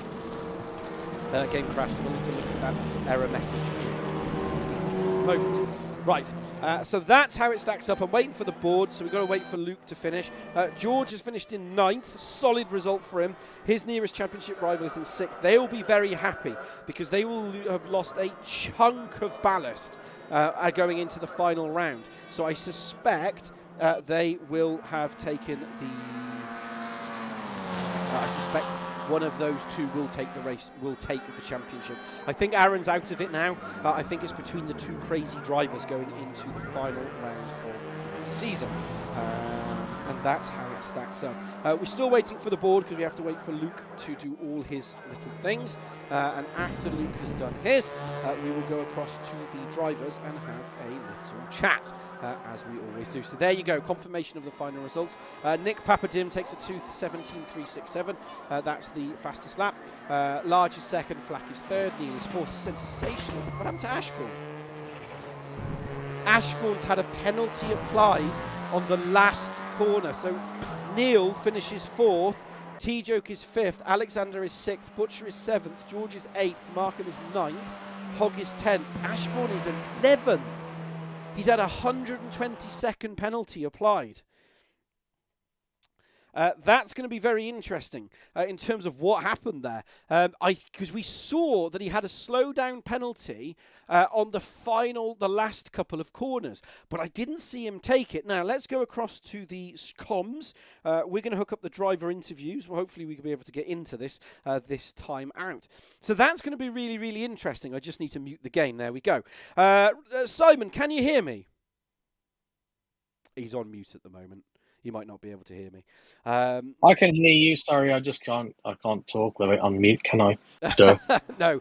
Well, you can talk on mute, but it's not really going to work, if I'm honest. That final race, what a race! But big question I've got to ask. According to the timing screens, there was a penalty applied on as you crossed the line. Yes. That's because I forgot to switch my hood on, and I didn't even know I'd got a penalty. But I thought I might, so I was lifting and coasting into corners to try and serve penalties. But I didn't have the hood on. Because we saw the penalty come up. I think it was it was around turn 13, maybe before. And it was a case of, I don't know when he's going to serve that. And then I took the assumption that you served it, but obviously it's been applied. Well, I was fourth and I was 38 seconds behind, so I think there was a lot of offs. Yes. In that race. Yes. There was some very rough driving going on. I've got to admit. Yeah, I'm not sure. I'm not sure what happened, if I'm honest. In race 3, everyone just seemed to go a bit. I don't know. It's like they've had their Pepto-Bismol or they've had their Weetabix, and then they've just gone mental. There was a big incident, I think, on lap 2. Incident because on I lap didn't 2. have a hood. Because I didn't have a hood, I thought I was still like third from last. Because I didn't see a lot of the incidents. So I was really shocked when I saw the table come up and I was fourth. Yeah, and it's applied, according to my system, it's applied a penalty right at the end and put you into 11th. What? Yeah. According to, I don't know which one's right. I'd have to see how the games actually published it, but it applied a penalty at the end for 120 seconds. Oh. So I'm not sure, and that's why I was asking about the penalty, because I'd need to look back on the stream. Again, please don't quote me on this one. Looking back on the stream, there looked to be a track limits infringement at around 13 or 12, I think it was, come up on the board on the final corners. But I thought I'd lifted enough. So just in case. That I'd have to go back on stream, but according to the board that we looked at the end, there was a 122nd penalty applied, which put you at the back. Well, put you 11th. So, yeah, that's how I'm not saying that's right. I'm just saying that's what came up on the final results. And it took ages to calculate the system. Usually it's quite quick, but it took a good 20, 30 seconds for it to calculate. It calculated it, and then it went, no, you're at 11th. Because I thought you were 4th. Yeah, my chips have gone all soggy now. Sorry. Oh, I'm deflated, Andy. You've ruined my evening.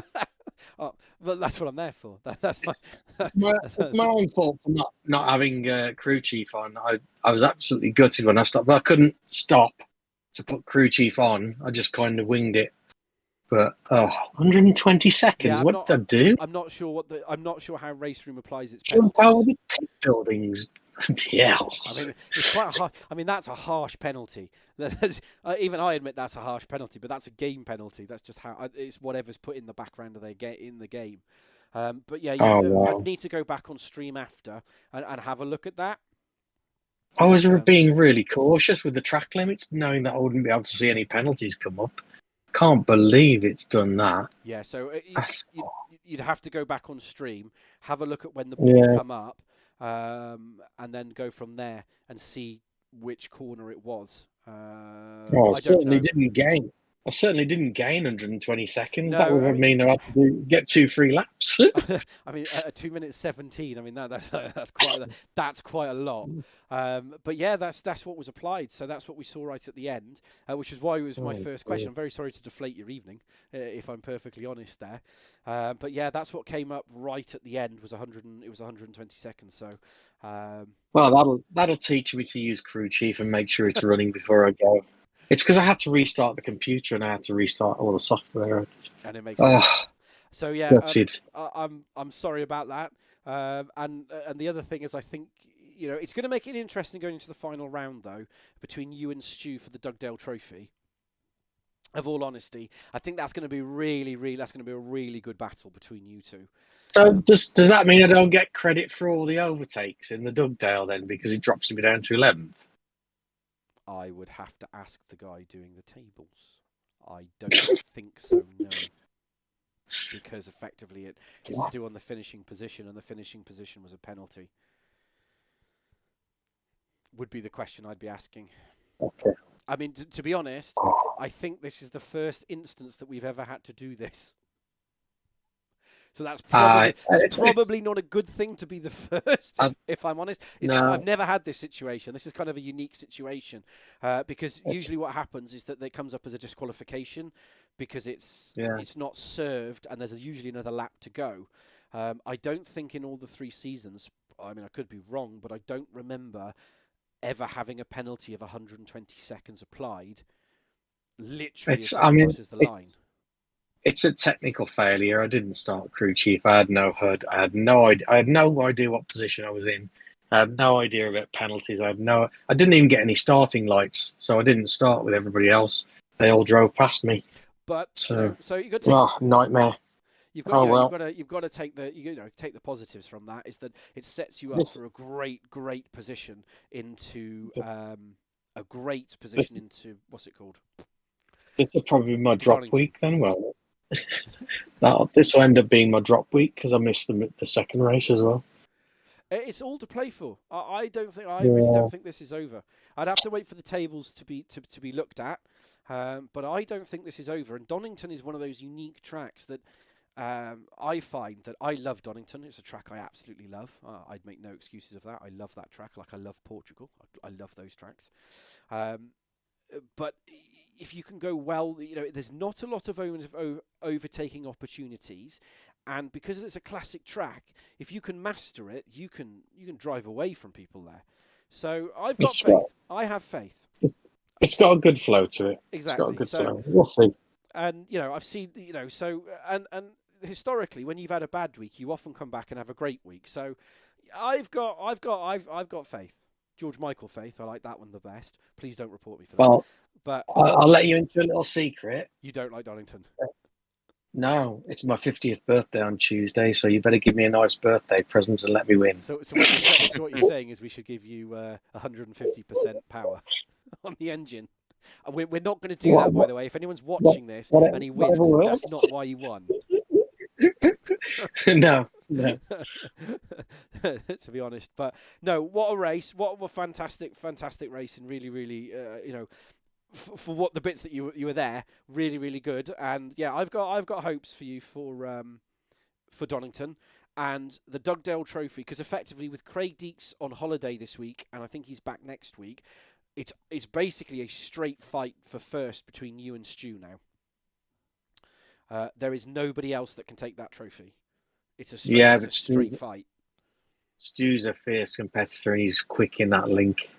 But it is, but it's how it's that race 3. It's all going to come down to race 3, I think, next week. But yeah, well, really well done for the bits you're in, and apologies for ruining your evening twice.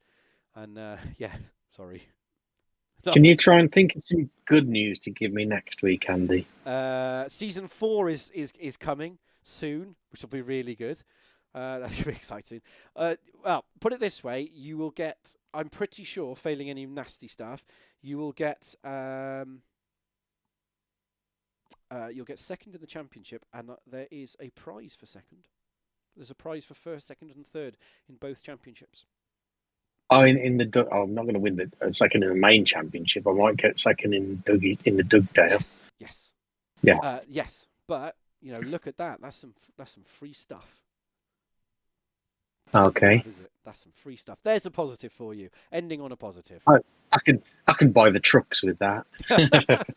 Actually, yeah. And the Black Friday deal ends next. Oh, does it end next week or this week? I better buy the prizes this week because you get more money for the prizes. I've got enough VRP to get them this week.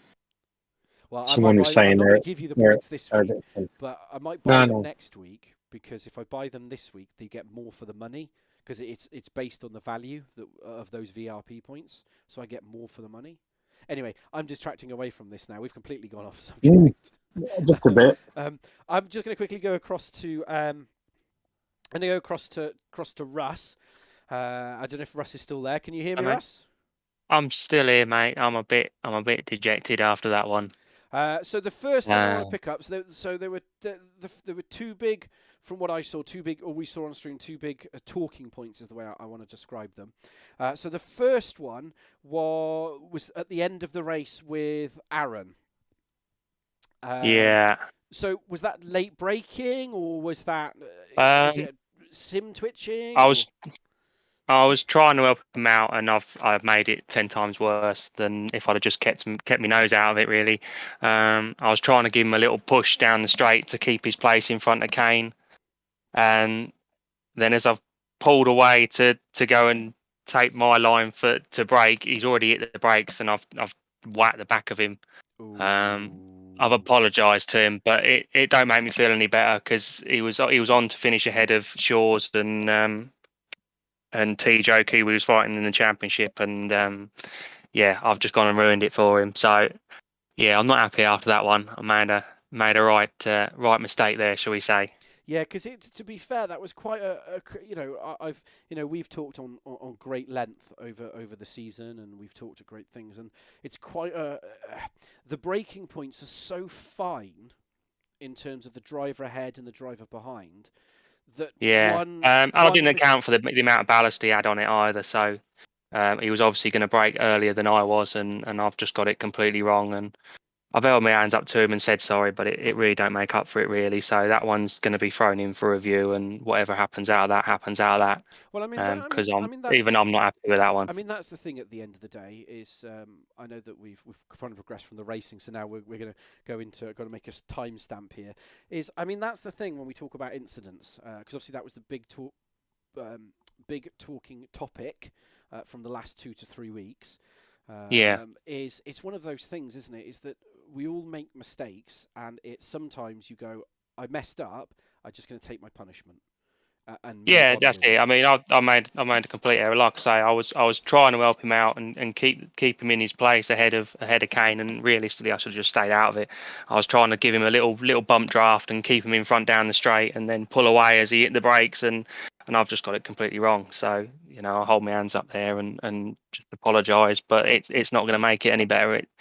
It's lost him a good points position after what's been a difficult evening on with the amount of ballast that he's had on the car at a difficult track to carry ballast on. So not great.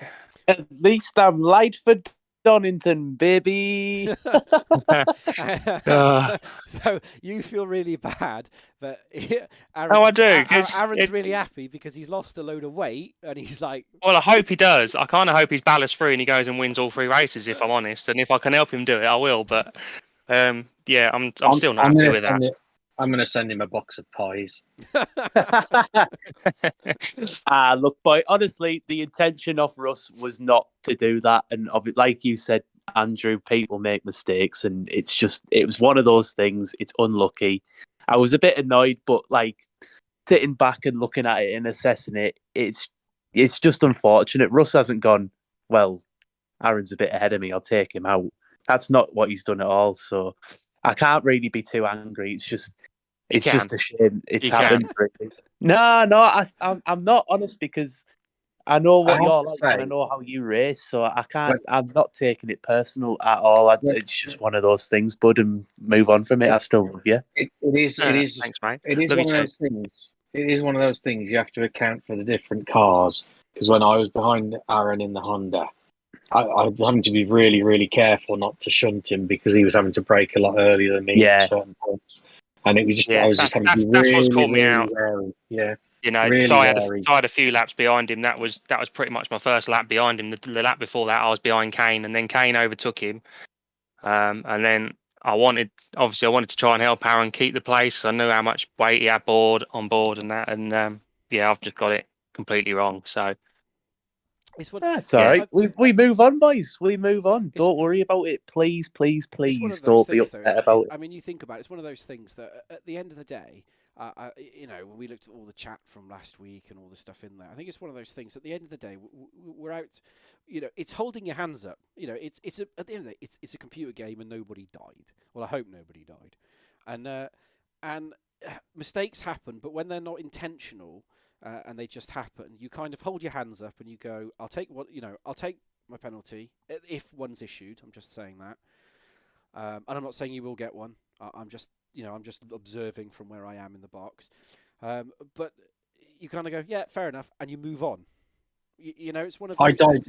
And you think about it, Russ, very rarely, very rarely do you come up in that type of topic. It's not something that we see, we used to see a lot of. I'm not saying that you will. Please don't shoot me, and don't report me to Facebook police for saying shoot. But you know what I mean. Is that your intentions were good, but like Simon said, it's those breaking points. It's those, and the game is so because how do I put this? But when you've got a poor server, you allow a little bit extra. Because you go, well, someone's going to start pinging away, like on Project Cars 2. But because the server's pinging at like 10 constantly, the margins are so tight. Yeah, you can get so close, and one mistake, and poof, and it's just a knock-on effect. Then I think it is, and it's looking at that way. So, you know, it is what it is. And like you said earlier on stream, you're like, if I get a penalty, I hold my hands up and I move on with my life. You know, I'm just going to say right now, I'm not reporting it. I am not reporting that. It's just, I'm classing that as a racing incident. I think everyone knows what it's like themselves. You have something happen to you and you come away and you're like, oh my God, what was that? But literally about 2 minutes of reflection, I just thought, he's not meant to do that. I'm not going to report it. There's no point. There's absolutely no point. You might not, but can I?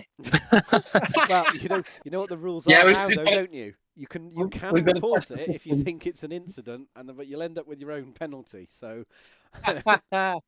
you know, that's fine. That's fine. You know, like I say, if I make a mistake, I'll hold my hands up and I'll send it in. I did the same at Watkins Glen with Shaw's. You know, I hit him and he was fourth at the time, and I messaged him and said sorry. And he said, "Oh, it's fine. Don't worry about it." And I said, "I'll chuck it in for review because you know you've lost. You were in fourth place, and you ended up finishing 8th or 9th, wherever it was." I said, "So, you know, I'll throw it in." And he wasn't that bothered. But like I say, if I've done something wrong, I'll hold my hands up to it, and I'll take whatever it needs to come my way. So closing. That's why I don't want to report it because you've said sorry, and to me, that's a lot more than just not saying anything at all. And I know you didn't mean it. So if it was like, if I could tell it was intentional and you didn't say anything, I'd have reported it. But I know that we're both bigger than that. So I'm not reporting it.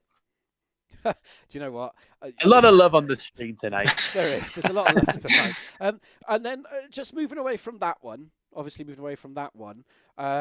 was, I think it was it? Lap one. Lap one. So, lap one. I've just had a quick look back. I got a run on Shaw's.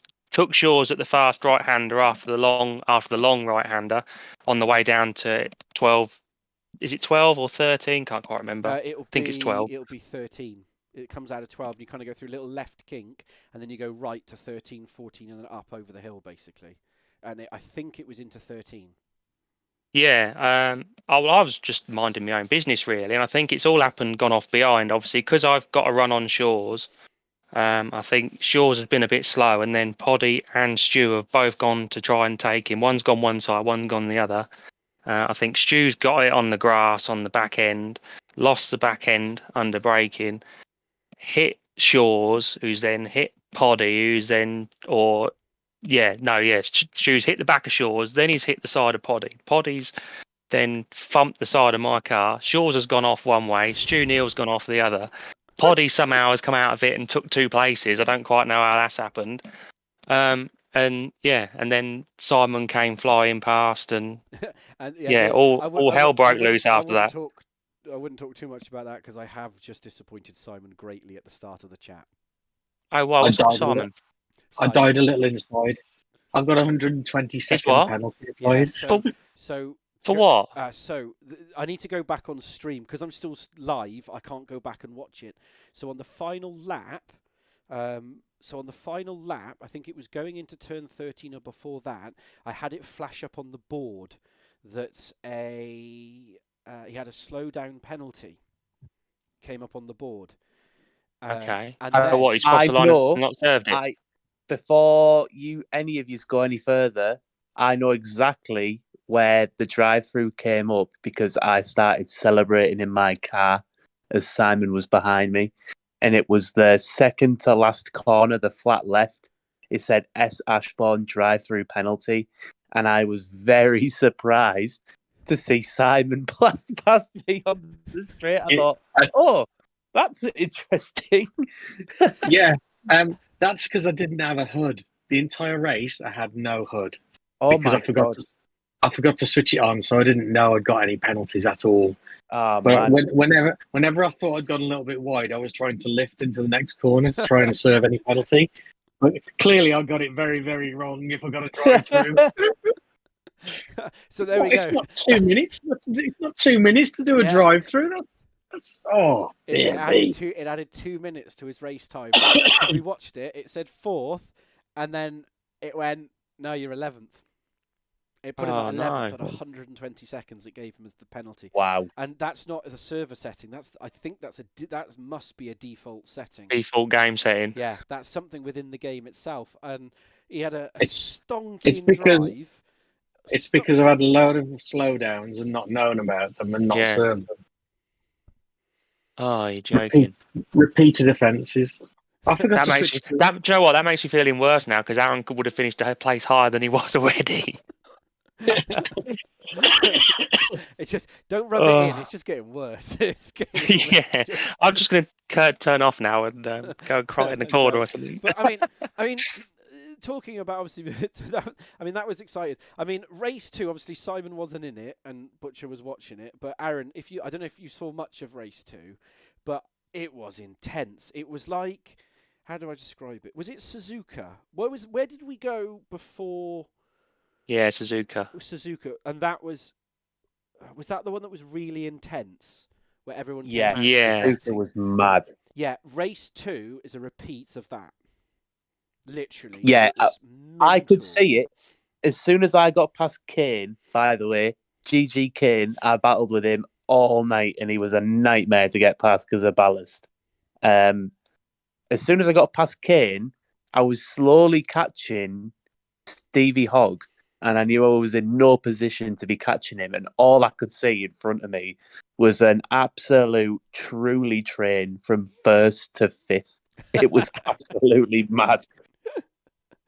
It's nuts, and I think so. Stu, Papadim, and Poddy each had 1st, 2nd, and 3rd multiple times.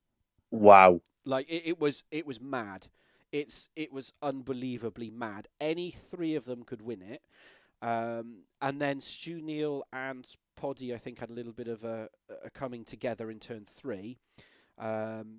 Poddy then had a slowdown penalty, and that released Neal.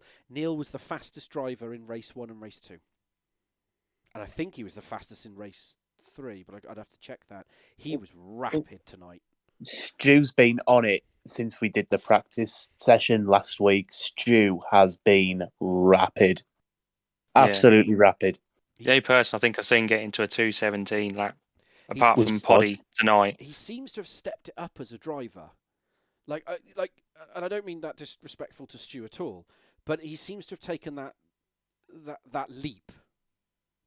Is that the right word of saying it? Is that he was always teetering on the front end of the grid, and now he seems to be at the front end of the grid. Again, there's the ballast to play there as well. I understand that, but his consistency is more improved. It was not as high as Simon's. I'm going to point that out. Simon was the most consistent driver tonight, except for racing. But I'm a snail. No, you weren't, because you were in the 2:18s, but the front two were swinging up and down. They had a larger swing. I think their swing was nearly 8 seconds, and yours was in the 5 seconds. You're a more consistent driver in the air. So I think he's really... I don't know what's happened. It'd be interesting to talk to him, actually, and find out what is he practicing more or that side of it. I mean, is that what your experience racing with him and you seeing that? Or is that am I just making it up and talking rubbish? I think he's definitely practicing more, but I think this goes back to what we were speaking about last week and even after Silverstone with car affinity. You look at people like George and Soki, who are unbelievable in the Cupras, and I think Stu's finally got that last 5% in the link, and he's just nailing it. And I wouldn't be surprised if he smashes it in Donington because of that reason alone. Yeah, because he just seems to have really gelled with that car. Yeah, 100%. You know, 100%. Because I know he races in another league on a Monday. So I've seen him racing in that, and he's always top 6. He's always top 6 in that, because George and T-Joke race in that as well.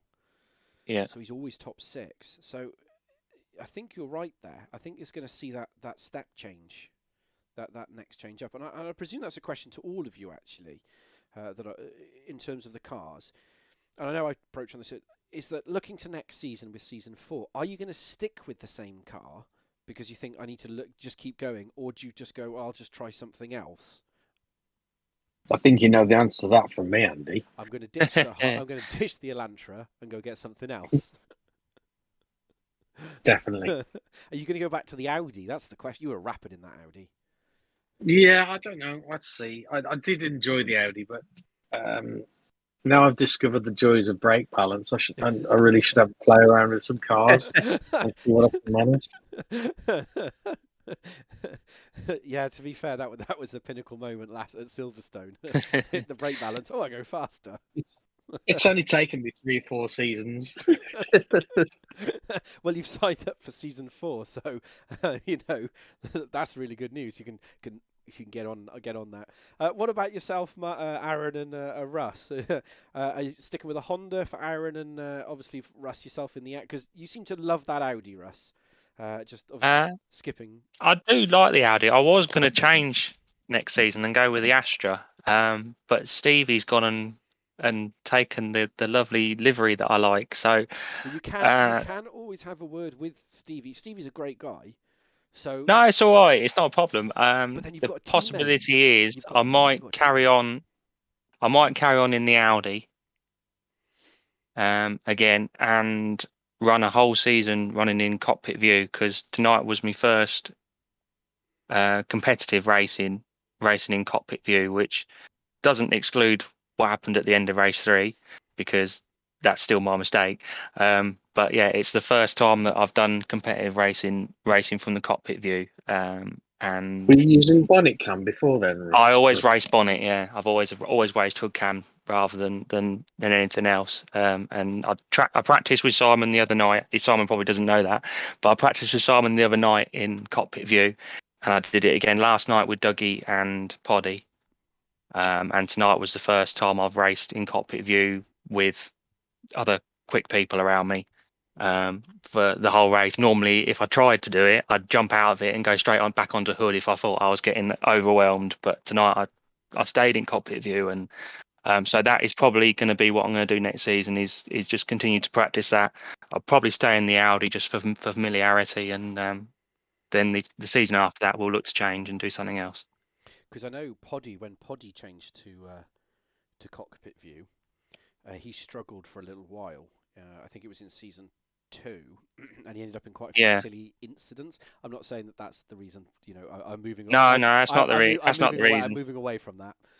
You know me, just let it go. And but the cockpit view then, because obviously he struggled quite a bit for a little while, and now he seems to he's really started to find his feet. I mean, does it change your because obviously I don't know if Aaron, you run in the cockpit view. Obviously Simon, you run in VR, so I presume you're in cockpit view in VR. Sorry. Yeah. Do you find that it gives you it allows you to immerse yourself more into the experience? It does. That's realistically what I wanted was to feel more like I'm in the car, driving the car. Like I say, last season that I raced with my wheel on like an old corner computer desk with the pedals on the floor, and I was in a little round spinny chair. So it wasn't great. And obviously over the summer I've bought myself a seat, and now I can sit properly. So I've finally got used to doing that, and now I sit properly. I can left foot brake. So this season I've been practicing braking with my left foot, accelerating my right foot. So obviously I don't know. Before I was obviously taking my foot off of one and banging it on the other. So now I'm not doing that. So that took a little while to get used to, because I keep going back to trying to just move my feet over like I'm driving an automatic, and I don't need to. So that now I've got used to doing that. Now the next step is to run in cockpit cam all the time, rather than hood. Have you done the field of view, the FOV calculation on it, Russ, to make sure you got the right field of view? Haven't got a clue what you're talking about, Simon. It's computer garbage. I have no idea. I've literally clicked cockpit and gone, that'll do. Google FOV calculator, and honestly, it makes a big difference to spotting your braking points and stuff like that if you're playing on the screen. Yeah, I am. Yeah, just a single screen I'm on. Yeah.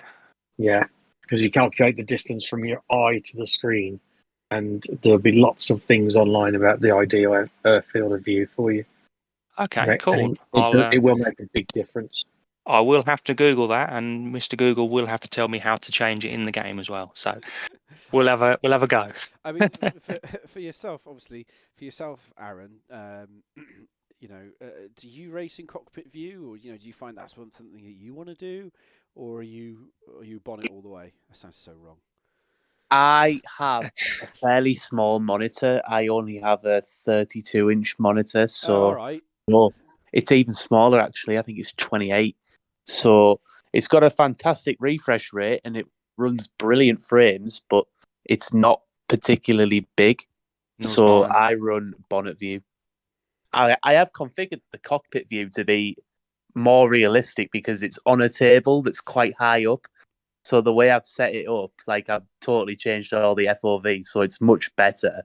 But if I race in cockpit view, even with auto hood and even with crew chief, I'm totally blind. Basically, I'm like, I can't see anything.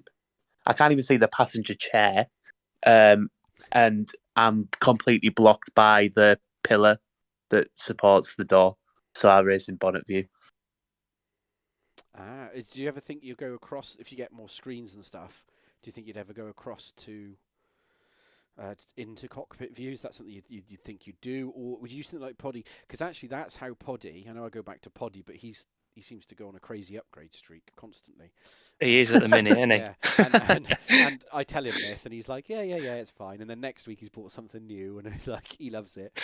Anyway, I just he's gone to VR, I think. VR would be the only thing that puts me in cockpit view. VR. That's the only time I'd use cockpit. Do you find I used cockpit when I had triples before the VR. Yeah, it was quite good. You need the width though. So in the VR then, because obviously I've never driven it in VR. Well, I don't drive. But in the VR itself, do you like? So to look out the left window, I presume you just turn. I know this sounds like a really stupid question, but do you just turn your head to the left and then you can see out the left window, and then you turn your head to the right and you can see the right window, or is there a? Absolutely no. You just move your head. Awesome. It's all head. It is It's all literally head like the track. head of the driver is your head.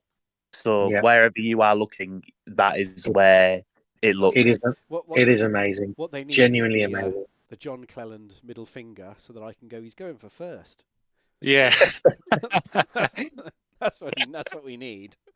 It does. It gets a bit nuts though if you if let's say you've configured your VR and you sat down and you forget that you've got the headset on, you'll stand up and you will go through the roof of the car and stuff like that. Oh, awesome. It's a bit mental.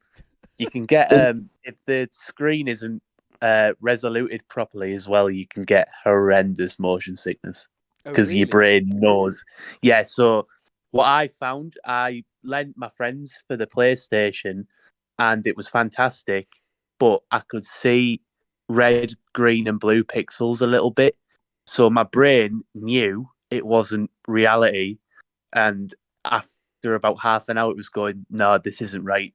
This isn't right." And I ended up having to sit down. I felt completely out of it. It was crazy. You know, the weirdest thing that I found with VR is once I got used to it, the only thing that really got me a little bit queasy was if I spun the car and went into the wall backwards very quickly. Oh, because you're expecting a massive shunt and you don't get it. Yeah. And then the other thing I found was after I'd got used to VR, I went out and got absolutely bladdered one night to the point where the room was spinning. And normally that would have made me feel very, very ill. But because my brain has disassociated what I see from what my inner ear is feeling, the room was spinning and I wasn't feeling sick. And I thought, oh, this is quite good. I don't mind this. A little bit of an upset tummy, but I'm not going to throw up everywhere. I might go and have a few more beers tomorrow now. If just a disclaimer for anybody watching this, we're not giving you how to get drunk and get away with it advice. I'm going to patent that as a way of training yourself around it. to get drunk and not throw up. Just moving away, I just want to talk about one of the drivers again. Just going back to that, really. I want to touch on Kane Alexander, obviously, because the first time because obviously you were talking about that a little bit earlier, Aaron, about how he seems to have gone to the Russ and Poddy school of blocking the road. But again, he seems to be another driver he seems to have come along quite a way. I mean, I only started commentating in race 3? Is it race 3 again? Something like that. I can't remember. But he seems to have really developed as well. I mean, never been on a podium and only ever taken one race victory. Did you find? Yeah. I mean, are you all? I mean, I don't know how much you've raced with him because he either seems to be at the front or at the back. There's never in the middle with him. It was weird. It was weird. Go on, no, I was just going to say, he really struggled for pace in race 1 and race 2 because I gapped him. And then in race 3, it was as if he just went, I'll try switch. Now. Yeah. It was unbelievable on the brakes and everything. He was completely different driver. I think he's come on leaps and bounds. It's just the consistency. If he can do what he did in race 3, he'd be at the front all the time. He was rapid. Absolutely rapid. I think he's a bit like Dougie. Once Dougie gets some practice in, Dougie's really quick. Yeah, and absolutely. I think that's the same with Kane because I had it. I think it was. I can't remember if it was at Brands or not, but yeah, at Brands, I think Kane was like super quick out of nowhere, and it's like, oh, hang on a minute, why are you coming back past me? You normally don't do that, and it's like, oh, God, I got a bit of a fight on my hands here. But yeah, I think it is purely just down to practice. I mean, obviously, hopefully one day Kane will come on in. He can tell you himself. But like I say, with Dougie, we had time at Monza to get some practice in, and Dougie was really quick at Monza. Apart from a few little mistakes and his computer dying, he'd have had some really good results there. And I think like you say, I think it's the same with Kane. He took the first 2 races to sort of warm up and get his line right, and then come race 3, he's off and gone. Yeah, it's that consistency again. It's that I think it's what Simon broached on in both in season 1 and in season 2. It's the practice time. Like like Project Cars 2, and I know there's some so there's some Gran Turismo leagues about, but they're not the same league that sounds The, really the, stupid. consist- You know what I the mean? consistency. But the consistency comes, and I say this, if this isn't tongue in cheek, VR is a massive step forward if you want to be consistent, because you are literally sitting in the car. You can literally see the corner. You can look to the apex. You can hit the same brake marker every lap. And it's so much easier in VR because you are literally in the car. Yeah. See, And I genuinely, it was the biggest oh my god moment that I've ever had in all the years I've been upgrading, and I've been doing this 14 years now. well, most of it's in your I started on most of it's still in my loft. Don't tell the missus. I started in the corner of the living room with a G27. Well, actually, Driving Force GT before the G27, and that was just clamped to a loose shelf sitting on top of a couple of doors, with a 22-inch monitor in front of me. That's how I started, and that was on a swivel chair as well. So I've come a long way and spent a lot of money on it. But Yeah, it is awesome. And the honestly, seats definitely. the biggest step up was the VR by a long way, by a long way. I mean, Yeah, the seats definitely made an improvement. Like I say, doing left foot braking's made an improvement, and I set my fastest lap time round Road America racing Simon the other night in cockpit view. So yeah, there's something to be said for it. So hopefully the upward trend of getting quicker goes with everything else, and yeah, hopefully next season will be even quicker. But I think it'd be interesting to ask Poddy if he thinks some of his improvement is down to switch to VR. No, yeah, that is a very good point. He'll say Yeah, it's down to the Kansas Stella he was drinking. I know what he's like. he'll go, I had 2 cans of Stella, not 3, so I was faster. I was like, all right, buddy. All right. Or the Indian curry that he's had the night before. Yeah, there'll be some non-reason to why he's faster. it's like you could just be more consistent. But it's one of those things. I think it's. I don't know. It's just odd. And I mean, one thing I've noticed this season, specifically from last season to this season, is how everyone just seems to be closing up together. In terms of everyone can follow each other a lot more. I don't mean that wrongly, but you said at the beginning of that. In race 2, you even said it on the stream. The first 5 cars were within a second and a half of each other for about 4 laps. It was insane. Yeah, they were too busy squabbling and not enough getting away with it. Yeah, but I wish they'd have got away a bit further. Yeah, and just took me with them. That'd have been nice. But yeah, and I mean, it takes, because I think we were broaching on this. I think in season 2, I think this is something that I was talking about. It's a different level of skill to drive in a pack than it is to drive at the. If you're fast and you're out the front, and I'm not knocking anybody, so please don't take this the wrong way. That's not what it's meant for. But if you're fast and you're at the front, you can drive away, and that's a different skill because that's consistency, and you've got to be fast and on it. But when you're driving in a pack, that's a completely different set of skills. And I think in season 2. The field was starting to close up, and I think, I obviously you were all racing, but from a commentator's perspective, it almost looked like people were like, "I'm not used to racing in a 5, 6, 7 field." Our train. And it's. I mean, you get it in other leagues, and I'm not having a go at other leagues. I'm not saying they're any better or worse. I'm not saying that. But I do notice in other leagues that it's always the same drivers in blocks. Whereas what I notice here is that you've got so many different drivers in so many different positions. Yeah, I mean, and obviously the ballast as well obviously plays a part in that, because you've got guys that would normally be, out the front super quick, having to defend from cars that are quicker on them purely because they're carrying a bit of ballast. So they've probably gone from second a 2:18 flat lap time without ballast to running a 2:18.8 because they've got ballast on board, which, like you say, brings them into not just being out on a 218 flat and being with one or two cars that are running around the same pace. It's bringing them back into running around the same pace with about 6-7 people. And It's obviously, also the different cars running closely together because they've got slightly different braking points and turning points and things like that, and the difference in the drivers as well.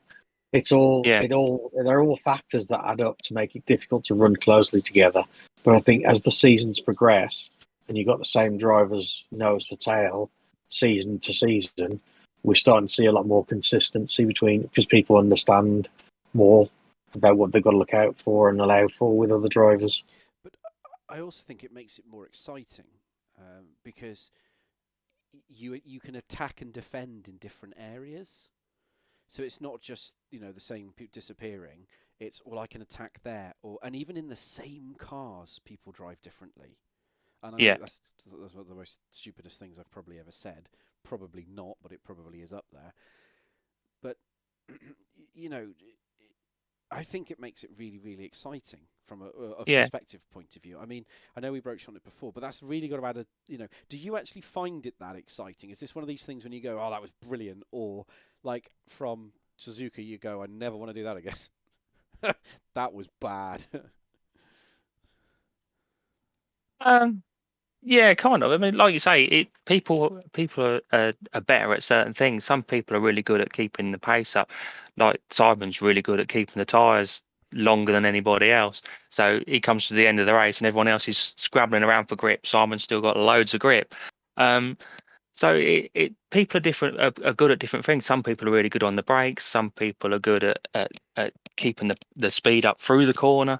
And yeah, it just, like you say, you throw all that together and everyone sort of ends up on the same sort of bit of tarmac. I know I brake quite early compared to a lot of others because I'm not that confident on the brakes, but I tend to then get the car set properly for the corner and carry more speed because of that. And I know I've caught, Mike Bullen and I came together a few times because I caught him out by braking a bit early in the previous seasons. And there have been people that I've caught out this season, I think, as well. Because Poddy's in a very early breaker. He caught me out last season at I can't remember. I was Saxon Ring, I think it was. It's just compared to where my breaking point was. I mean, it's not his fault. It's how he takes the corner. But his breaking point was so much further back than I was. I was still at full tilt, and I wasn't expecting him to hit the brakes, and he just yammed on the brakes, and I had nowhere to go. But you've got to remember, some of the cars are a lot bigger and heavier than the others. Yeah. I think that's what makes it, and I think as the more everyone's raced together, and I think the practice server helps because obviously we've got our own practice server. I think that helps a lot as well because it's just running constantly, so you can run with other people and you can learn how they drive and that side of it. So I think that makes it. I personally think that makes it really exciting. Because it's just not. I mean, if you hark back to Project Car 2 days, everyone basically went touring car and just had the Renault. It was just get the Renault. It's the fastest. Have anybody else? I mean, that Renault. Talking about that Renault, that's a nippy little car. That thing. Very quick. I mean, any of you three actually, or any, obviously we've talked about yourself, Russ, and you're thinking about, no, I won't change. I might stick with the Audi because obviously you're going into cockpit view. I mean, yourself, Aaron, are you thinking of changing the car for next season? Yes. Any ideas what you're after? Or are you going to do like what Poddy does and then like spend 3 weeks deciding on the car and then change it again? I've test drove every car at Silverstone and I'm going to do it on a long track just to make sure. But I could be speaking the language of the Russians next season in the Lada. It is a brave man who drives the Lada. That's literally. I watch all the different championships I've watched and still watch in different leagues. There are very, very few people who run the Lada. Like it's like a unicorn. Absolute rocket ship. Like unbelievably fast in a straight line. Like, put it this way, it was topping out of 6th gear on that back, like the main straight at Road Atlanta. It was maxing out 6th gear with no slipstream. But how is it through the corners? Not very good. Through the corners, it's a bit like the Audi. It's quite well balanced, but it's not like rapid through the corners. It feels nice to drive, but it's not the You need quickest. to test it on a track with a really long straight then, because if it's topping out in sixth on Road Atlanta, you might struggle if you run out of top gear Yeah. with a longer straight. Otherwise, the Alfa Romeo is a fantastic car. When I drove at Silverstone, I did everything apart from the Megane. But I know that Megane is lovely because I've driven it at Hockenheim. At Silverstone, the Lada, the Pug, the Alfa Romeo, and the Cupra were the only cars in the 107s. I went faster than George in the Cupra. That's how fast the Cupra is. It's 0.3 quicker, along with the Alfa, than any other car in the game. And then everything else is 107 at Silverstone. Poddy did. I beat Poddy's time I matched Poddy's time in the link. Poddy's one of the fastest people in the world around Silverstone, believe it or not. Really? Leaderboard challenge. Yeah. Wow. The world record is a 107.3, and it was done in the 2018 link. But really, the average time seems to be a 7.5 to a 7.8. So anything around there is really good. Wow. Wow. And then there's just Phil Lawson, who's an absolute alien. That's why ballast was invented. Yeah. That's why we run ballast. Phil Lawson should just be given an extra 15 kilograms every time he steps in the car. I love him, really. He's a top driver. Unbelievable in a touring car. There are just some people who love those touring cars, though. I mean, I love them. Right. I'm going to have to sign off, gents, because it is now, we're getting to the half 10 of the evening. I know you'd want to keep me here till the end of time, but I do have to end it at some point. We'll save that for next week. Yeah. Oh yeah, because it's going to be there'll be loads of talking points at the end of next week. Well, thank you everybody. Thanks again for joining me for the chat as always, talking rubbish and that side of it. Yeah, enjoy the rest of your evenings. Yeah, that's all I can say really. Enjoy the rest of your evenings, and no doubt I'll be talking to you lot all during the week, and in all the various channels we have. Yeah, definitely. Thanks for having us. No worries. Cheers, mate. Thank you. Night, guys. No. Bye. So there we go. That's it. That's it for the end of the evening. Thank you for joining us for, again, a 2.5 hours stream. Great racing, always talking points in there. I only do the commentary, so we can only, as I say, we can only have a look at what we see on stream. So thank you, everybody, and enjoy the rest of your evening.